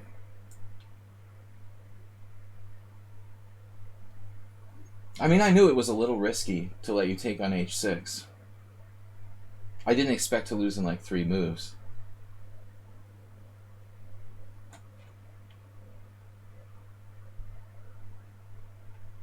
Rook e8. So black wants to play e5, but that'll open the d file for white. Supreme voice. It's like the voice of God. But we don't have to take on e5. We could consider other moves like bishop a3.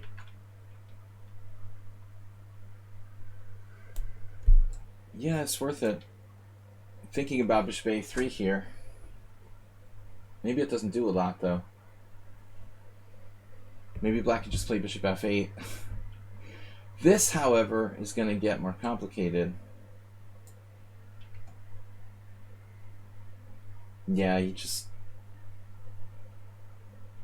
Even if I don't take that pawn, it's a long-term weakness. I think you have to play bishop f8 here, but it's not that bad. Okay, black's slightly passive. It's not good, but you hold. There's no way I'm going to win quickly. But this just looks bad. I take on d6. There's no tactics.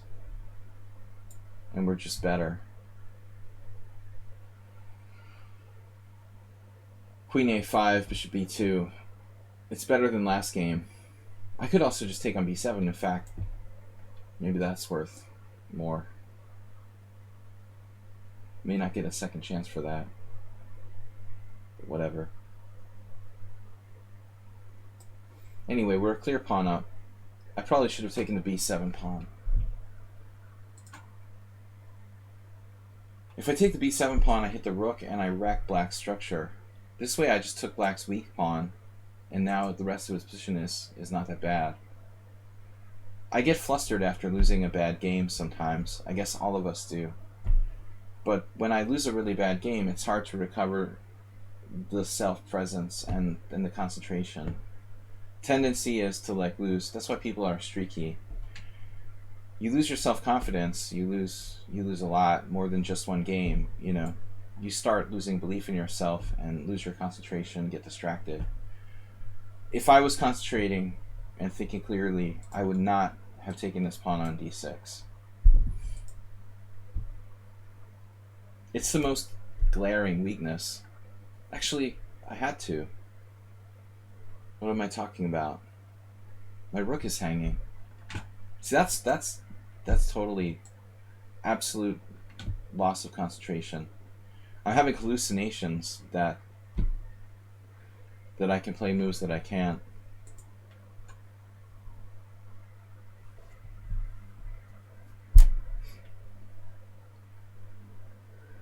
So I guess we had no choice to take the pawn on d6. Black is not left with any other weaknesses.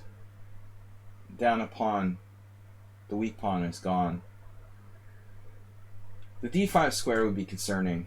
You know, I think that's strategically the biggest problem for black here. For Botvinnik or someone, I mean, this is like game over. Botvinnik or someone. Take with the pawn or with the rook? With the rook or with the pawn? The pawn would be more dynamic. But I'm not sure it's better. You know, I'm wondering about this again. Oh, this is better. Alright, it's better.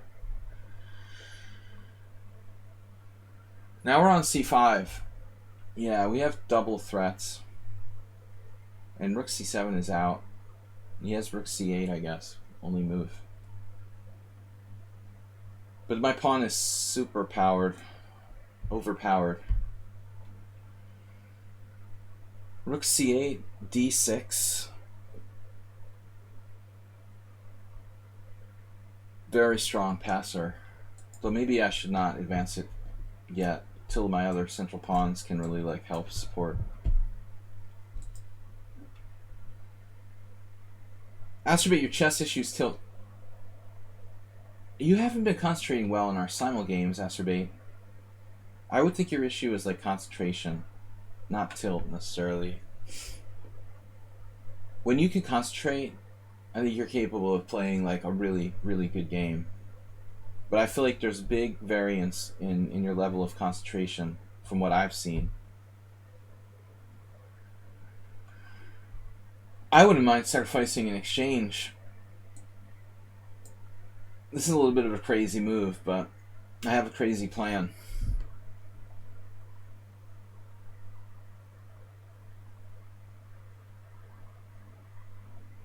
I'm just going to give him an exchange. Bishop h6, bishop b2, bishop d2, queen d2.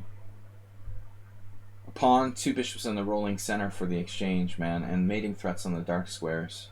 This is terrible for black. Of course, he didn't see it, but I think now he can still play bishop h6. It's not an issue. I mean, he can't change the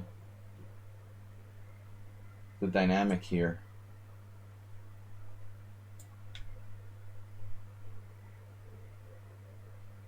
Still no bishop h6. The center just rolls, so it's over. The center is too powerful. Too powerful.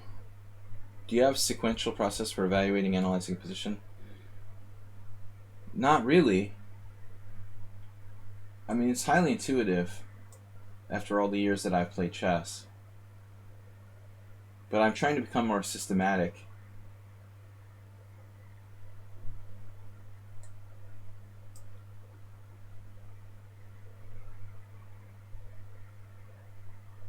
But I do subscribe to the theory that evaluation is probably the most important thing in chess. If you can evaluate positions correctly, you can probably be an extremely strong player. I mean, that's the most important thing. I think it's more important than calculation. Some people might disagree. Some people do disagree, but I really do think that. Evaluation is number one. If you can know you're better and why, then you can construct a plan. Anybody can learn to calculate. You can teach gorillas to calculate, probably.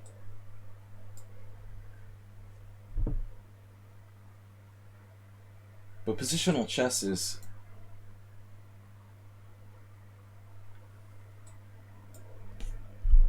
conceptual. Yeah, so the question is evaluating which principles or which... Maybe I'm overextending a little here. Which principles are more important? That's the trick. But I have like a level of hierarchy of priorities I think are the most important, you know. But for me it's intuitive. I don't really think about it that consciously. Well, knowing opening saves you time. I think that's the number one thing. If you understand opening principles perfectly, you can play almost, you know, without any opening knowledge.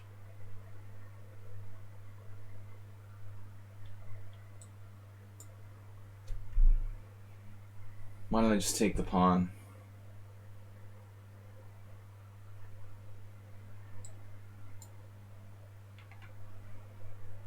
But the time issue, you're going to have to reinvent the wheel over and over again if you don't study opening theory, which really wastes a lot of time. This game is giving me a headache now.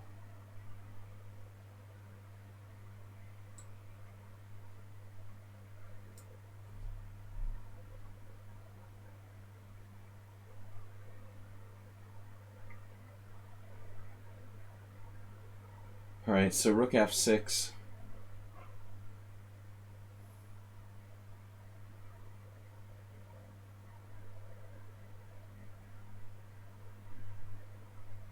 Rook d4. Rook d4.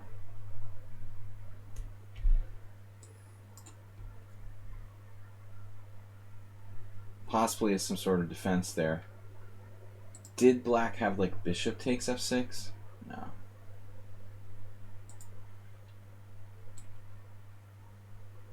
I'm gonna bet the Supreme Voice is another really strong player tactically.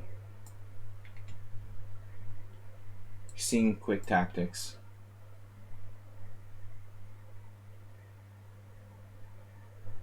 I think king safety, control the center, quick development, and king safety are the three priorities you always have to be adhering to.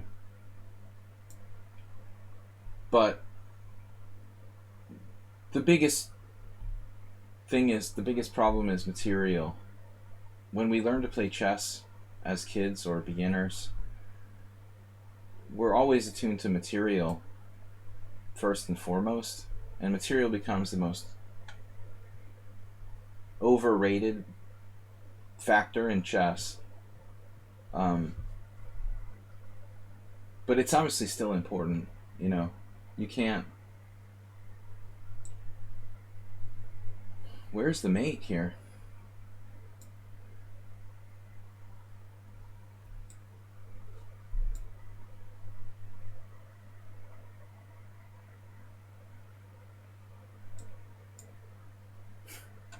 What a funny way to have to win the game.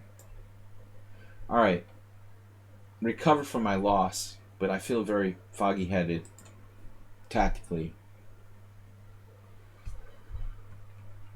I need to be sharper in tactics. Part of the problem is not playing enough.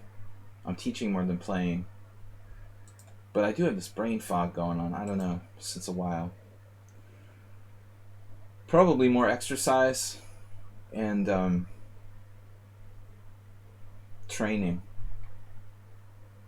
I just feel like it may be caffeine related, but I can't. I'm just not clear-headed when I'm trying to calculate as I used to be. Not as clear-headed. Of course, it is very, very hot here. We have not the best conditions. When I'm clear-headed, I can calculate extremely well. This variation is a pain. I don't like knight on bd2 Bogo. This isn't rated, right? Somebody might sneak a rated challenge in on me. Don't try to do that.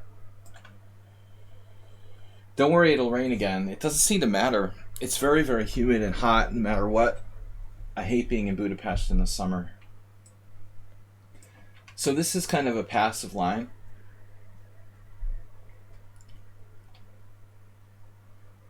But I try this to keep the game complicated.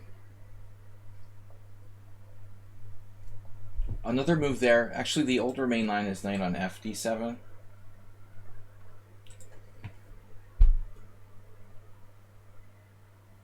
This is the line. I don't know which is better. I'm not really sure. Padron Antoni, what? There are nice videos by this guy called William. He's pretty clear-headed at times.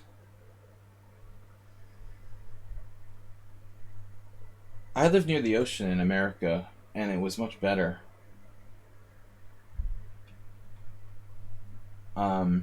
I like living near the coast in the summer. I don't like being inland. Once you've lived near the ocean in the summer weather, I just don't know. It's hard to go. It's hard to become landlocked again. I am out of book. The site doesn't work. Just like, yeah. It's the wrong link. Don't trust anything from Padron Antoni. Highly dubious character. It's actually chess lecture with no S. He was trying to say chess lecture with no S. That's the link there from Mubat. I don't personally own the site. I work for them a lot.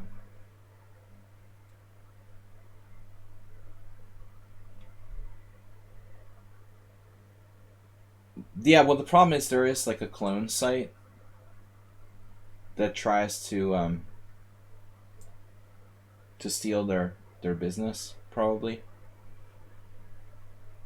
So if you do like chess lecture with an S, like there's probably some other chess site. We've been making those videos for years. There's a huge library, so if you buy a membership, it's worth it. I've probably personally recorded like hundreds and hundreds, 600, like long chess videos. But I'm not saying it to advertise because I'm not directly benefiting from that. But since Tony brought it up. Alright, white space advantage though, you know, significant here.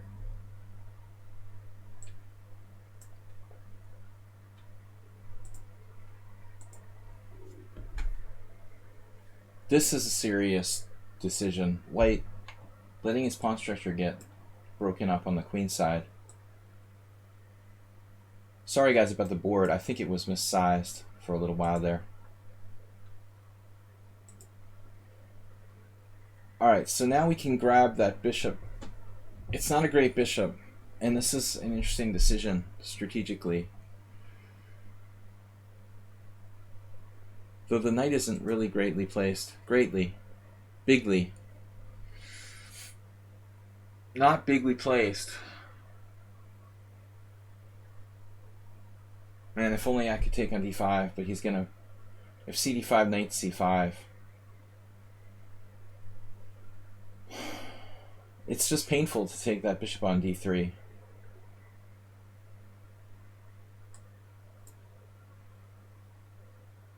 It's such a bad bishop. Super bad, like James Brown.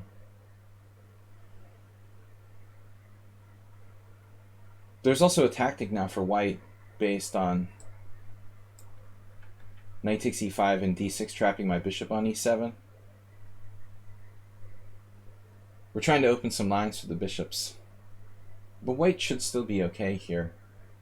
Though he could easily be overextended. Maybe f5.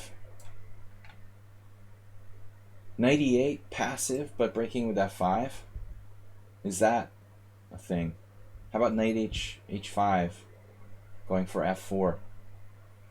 So it's a tricky position with playing on both sides. I'm not really sure. This is like a cheapo. Astrobate, whose idea was to play for cheapos? I'm taking away my... This is stupid. Bad move.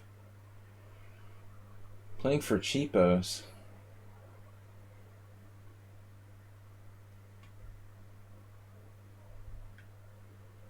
It's paradise with air conditioning.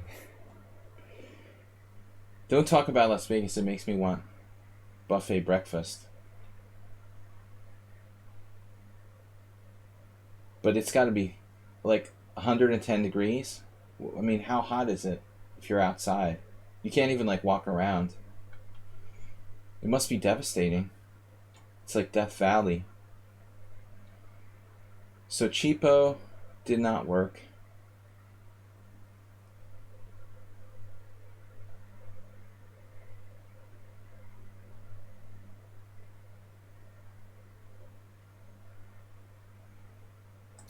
I don't know what I'm doing here. I have no plan. Problem with no plan. Imagine if like the power grid goes down in Las Vegas. It must be like the end of the world.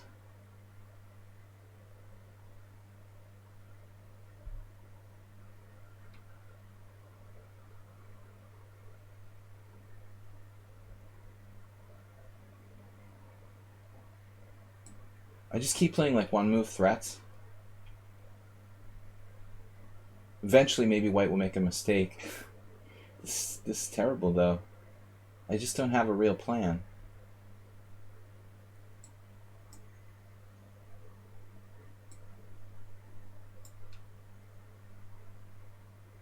He's doing a good job. We've never played before. Okay, he's over 2,000 in rapid.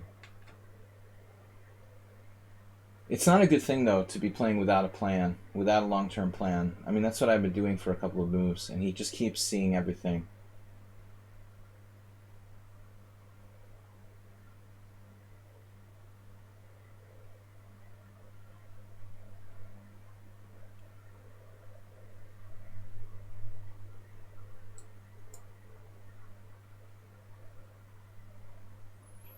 I heard in like Baghdad it's like 125 degrees or something the other day. There's like all-time heat record in Iraq. Can you imagine?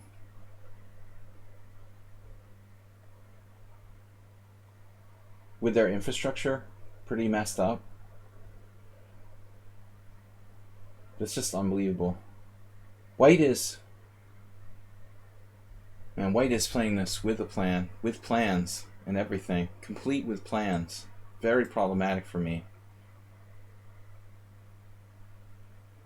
White's legit a strong positional player. Very strong positional player. Kept everything under control. Maintained his center. Maneuvered. Avoided all my tactical threats. How's this? It's keeping good control of f5. Keeping my break under control.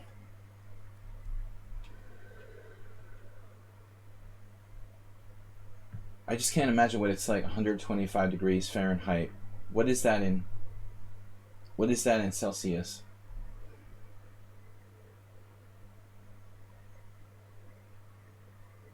$51. Holy crap. So knight takes e5. You have a tactic? Better not work. 51 degrees. Damn.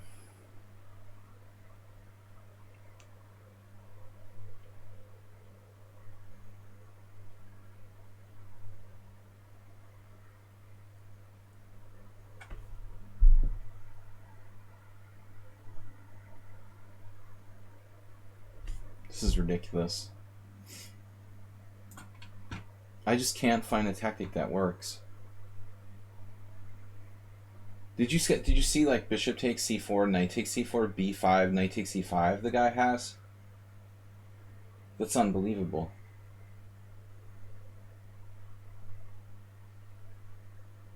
Bishop c4, knight c4, b5, knight e5, and my rook's hanging on c8. If rook c2, knight takes d7, he defends everything. It's freaking unbelievable.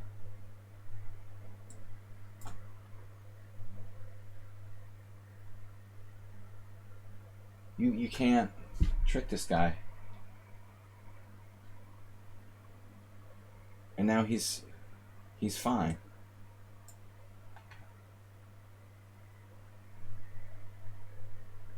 Cheers earlier. Desert Turtle.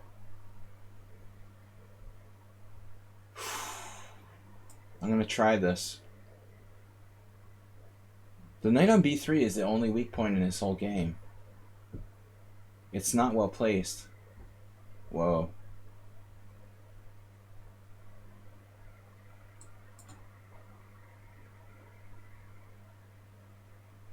Man, my knight is very strong. He'll take it off.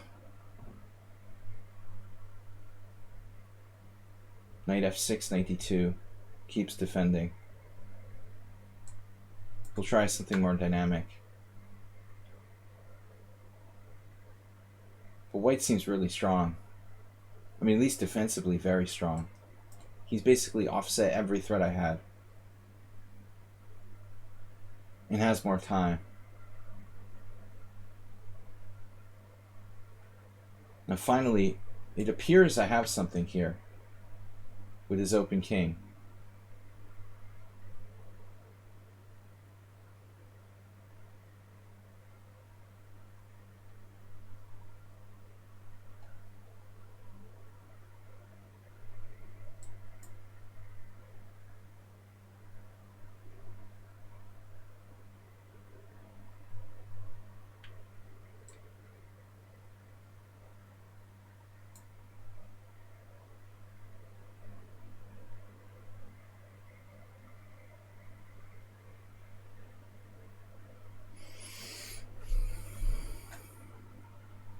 Alpha King.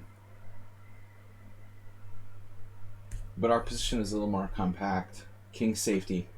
That's what I'm talking about. 3 priorities. Control the center. White's fine there. Another defense.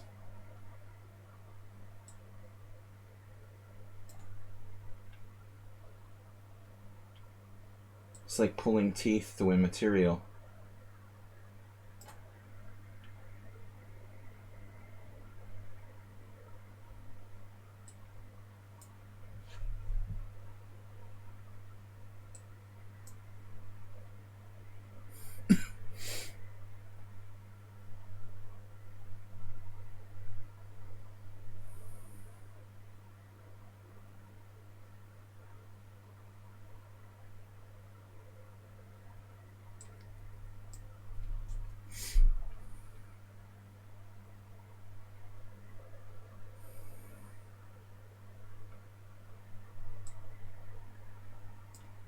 Jeez. Why didn't I play rook e7 there? How fast he is, too. Is he like a bullet player? 1890 in bullet?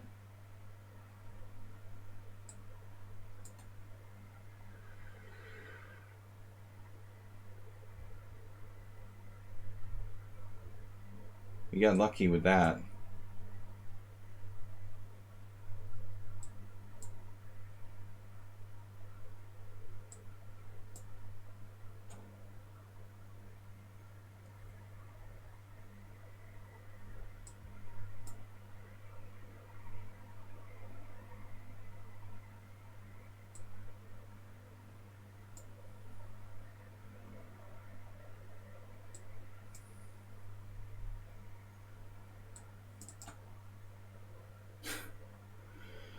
I just did that.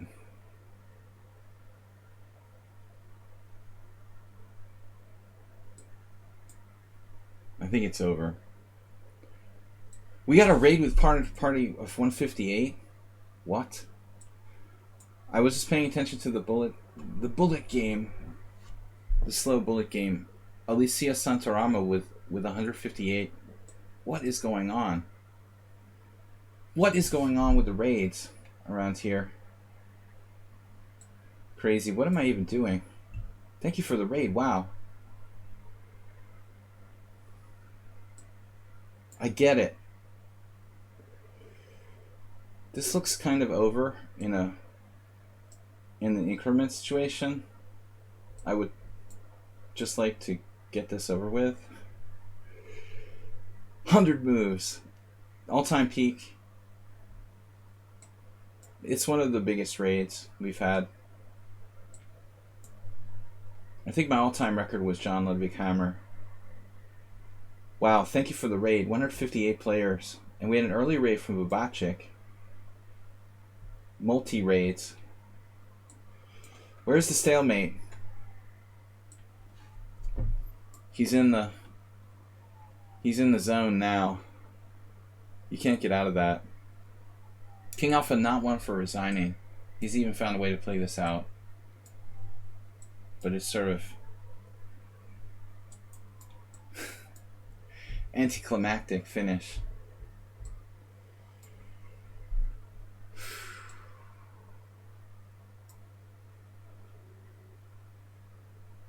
I am not going to stalemate you.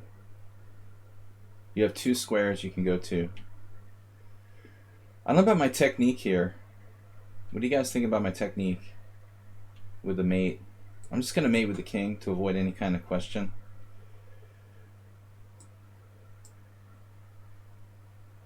Why don't I do what? Take with the rook on e8. And a rematch, of course. So thank you for the raid, Alicia. Alright guys, wow. Super raid. Actually, we're really close to the end of the stream. So I feel we can't give the best. Thanks for that raid. We're at 169 players. Now I have to raid someone else.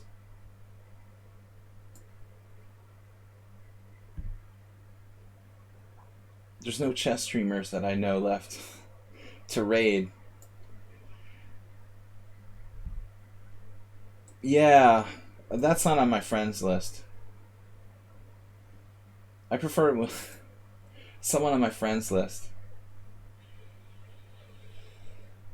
I got all this responsibility now. No, that's not happening, Jim. I should have rated Alessia the other way around. Let's play one more game, guys, in honor of the raid. Padron Antoni says do it. Do what?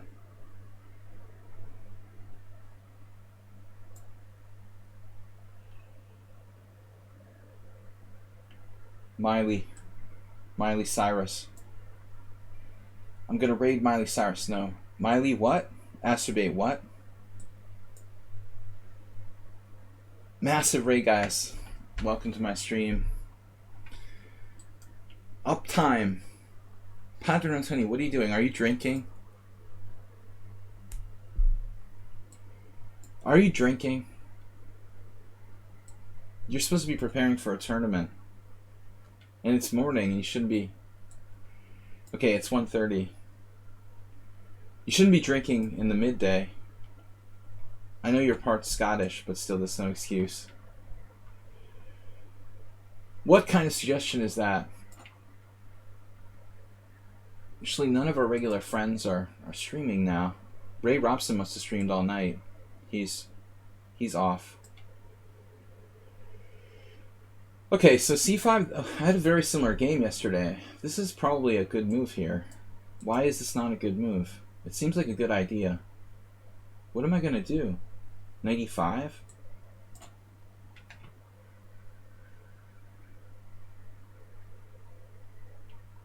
Gamer raid.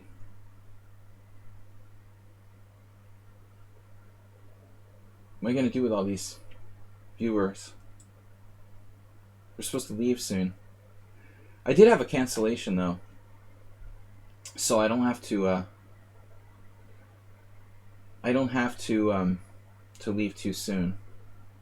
But I am kind of jonesing for lunch. All right, so Fat President is a good player. 24-46. I had a number of really bad games against people who were misplaying this. Similar game my simul yesterday. Against this guy Imre, where I was worried about this kind of break, like he plays c4 as a positional pawn sacrifice. If you could play c4 in a way that I would have to take back with a pawn, black would probably be fully compensated.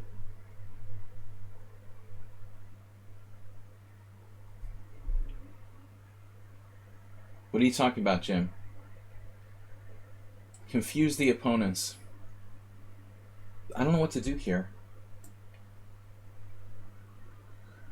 But again, super thanks for the raid from Alessio and also from Bubachik earlier. 2 massive raids. I've been streaming here for quite a while now on lichess. We usually don't have a big crowd, but I think that we do a good job of playing very instructive streams. Queen c7. Very solid, man. I like it. It looks good for black. This is always a problem. My c2 pawn, if I ever try to play e5, I lose control there. Symmetrical structure is kind of drawish. Fat President we haven't played like lately. You're 21-46 though. Yeah, I would raid Map Obala. That's probably the best. If I leave, he would be my choice.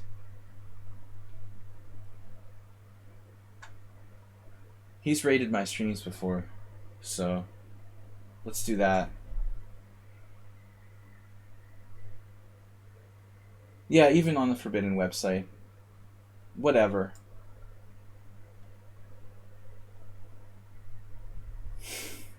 A4. So this knight isn't on a great square. Actually has some good plans. Knight b8, knight c6, knight d4 is a good one. Also bishop f6, trading the dark square bishops. is a good plan for black. He has superior control of e5. Black can also play knight e5, knight c6 now. So black is okay. And now threatening c4, but now I can play this. So I guess he's going to trade knights or try to trade knights with knight b6. Yeah, my raid suggestion would be Bobola. Because I don't want to not return raid with a lot of viewers here. Keep the stream going. Rook fd8. Very solid play by black. Now it's getting similar to my game from yesterday. Our space advantage here, pretty significant. This is weak, though. Now knight b6. Yeah, I have this. This is a standard idea. Opening up the long diagonal. And this is a problem. b7 is weak. But he's playing super fast. Guys, last game, I'm going to get out of here. Thanks everybody for watching, and thanks for the raids from Alessia and Bubachik. We're going to raid somebody else. Keep the stream going in some form. Preferred streamer.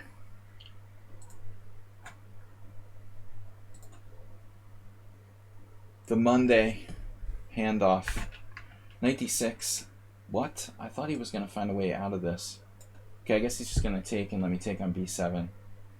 Because rook takes bishop e5 wins the exchange. He can't do that. Larry Christensen famously said to me, if you see a good move, look for a better one. That quote has probably been overused. But I have a tactic now with bishop e5. Don't I win the exchange in all variations? Rook b8, rook c7, bishop e5. Black will have to sack the exchange and hope for the best here. Go, go. Go, go. We're just up the exchange after bishop e5. Maybe black gets some comp with the pressure on c2. Still chances to survive. No, it's good advice. A lot of times we jump when we see a strong move. And it's important to kind of catch yourself and not automatically make the first move you see. I mean, in like Bullet, okay, you probably have to do that, but you have to kind of train yourself to not jump at that first good move and just kind of say, okay, if there's a good move there, there's a good chance there's a better one. That's the whole principle. The other possibility here for Fat President would be try something tricky like queen d7. If I take on b8, he takes with the queen, going for the white squares. He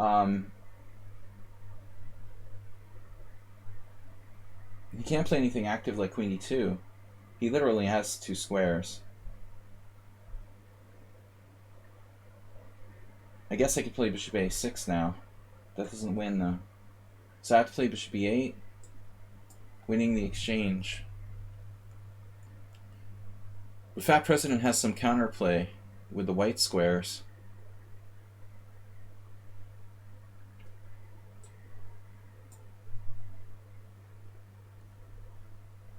Of course, luckily, if bishop e4, I can play f3 and try to patch it up. But still, he got his queen and bishop on the long diagonal.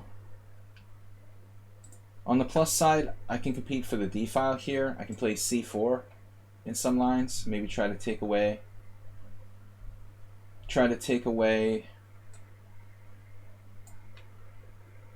that d5 square. There's also back rank. I mean, there's no way that black has enough compensation for this.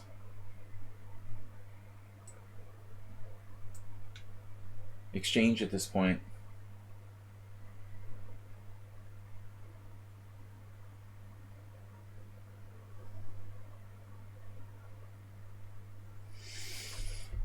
I never tried to literally analyze what his name meant.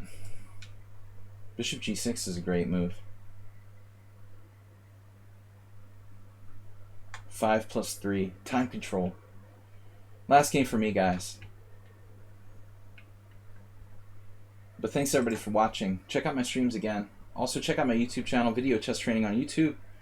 And tomorrow night we have a tournament. If you'd like to join our club, the Pawn and Horses Club, check out that. And you can come by on Tuesdays for... Wow, what's C4 about? Come by on Tuesdays for our tournament, our weekly tournament. I'm down with treating pieces. But it's hard to break through.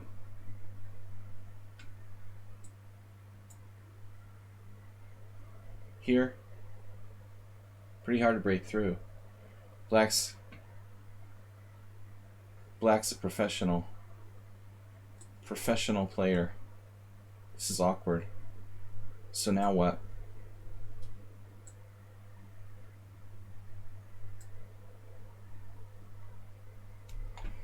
Try to get the A7 pawn. Another pawn for the collection. This also gives me Queen E5. Some positions. Can't take it.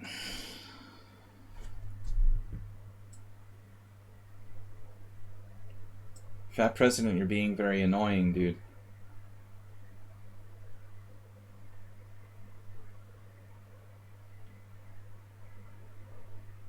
He's 2253 in rapid. Has a good score against me. Over 50%. Actually, well, whatever. Not 50%. I mean, 33, over 33%. I'm good at math. My favorite chess party question. All right. Anyway, Queen E5. We're gonna get mated on the white squares. So I'm subtly like collapsing. Knight C5 and I'm done.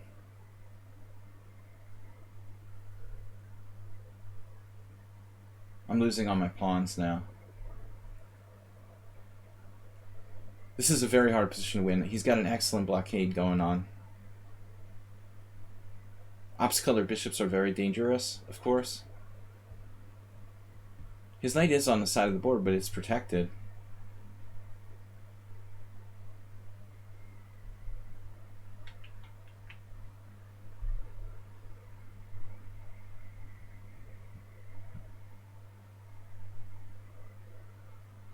So what's up here?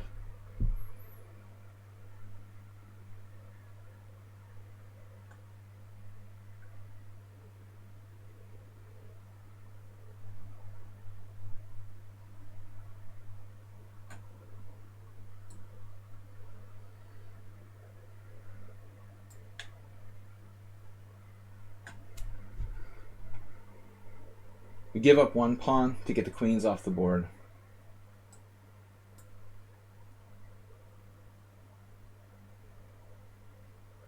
I can't afford to give him another pawn.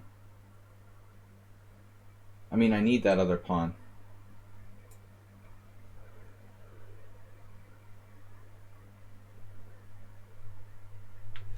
At least this is manageable, maybe.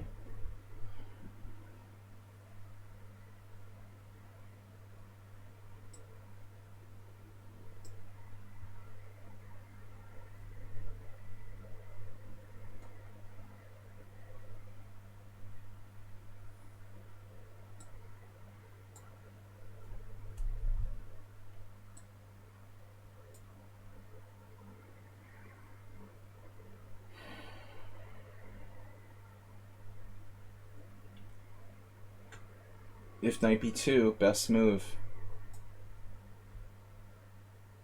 He just keeps finding like defense after defense. He had a better move there.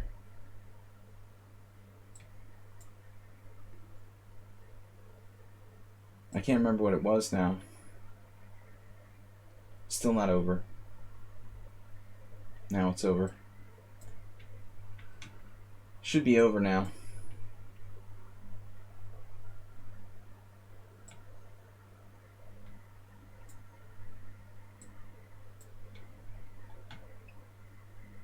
I'm clearly up the exchange. Keep your rook at a distance. Good advice.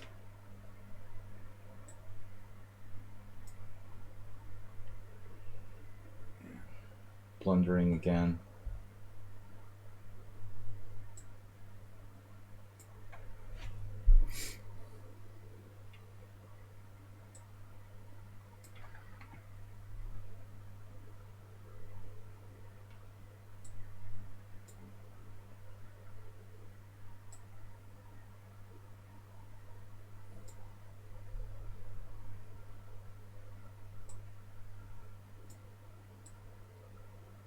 What am I doing? Seriously.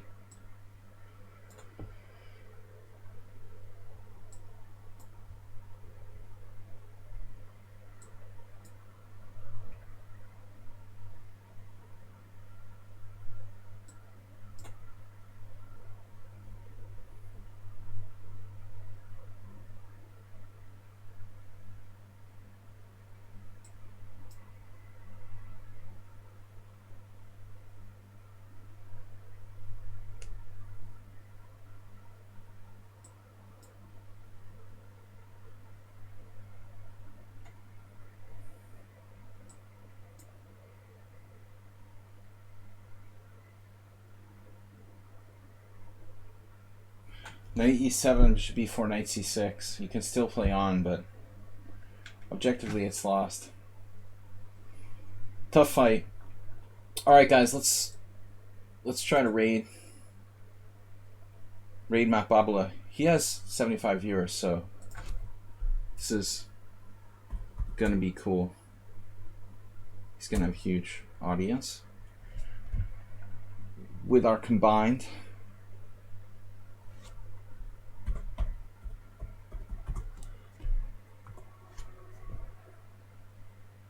thanks everybody for watching in advance.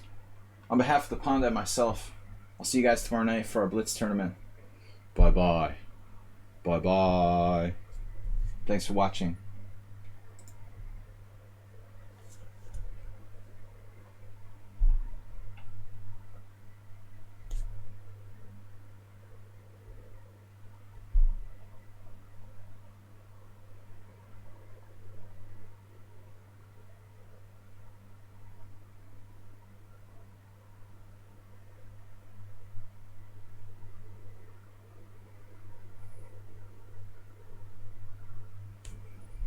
That's cool.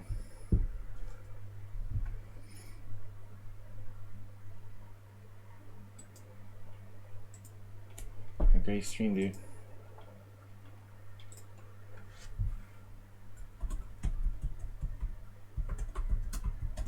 Think like an iron, dude.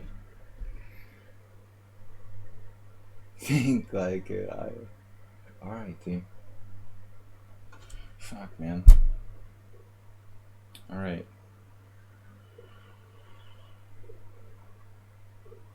Bogo.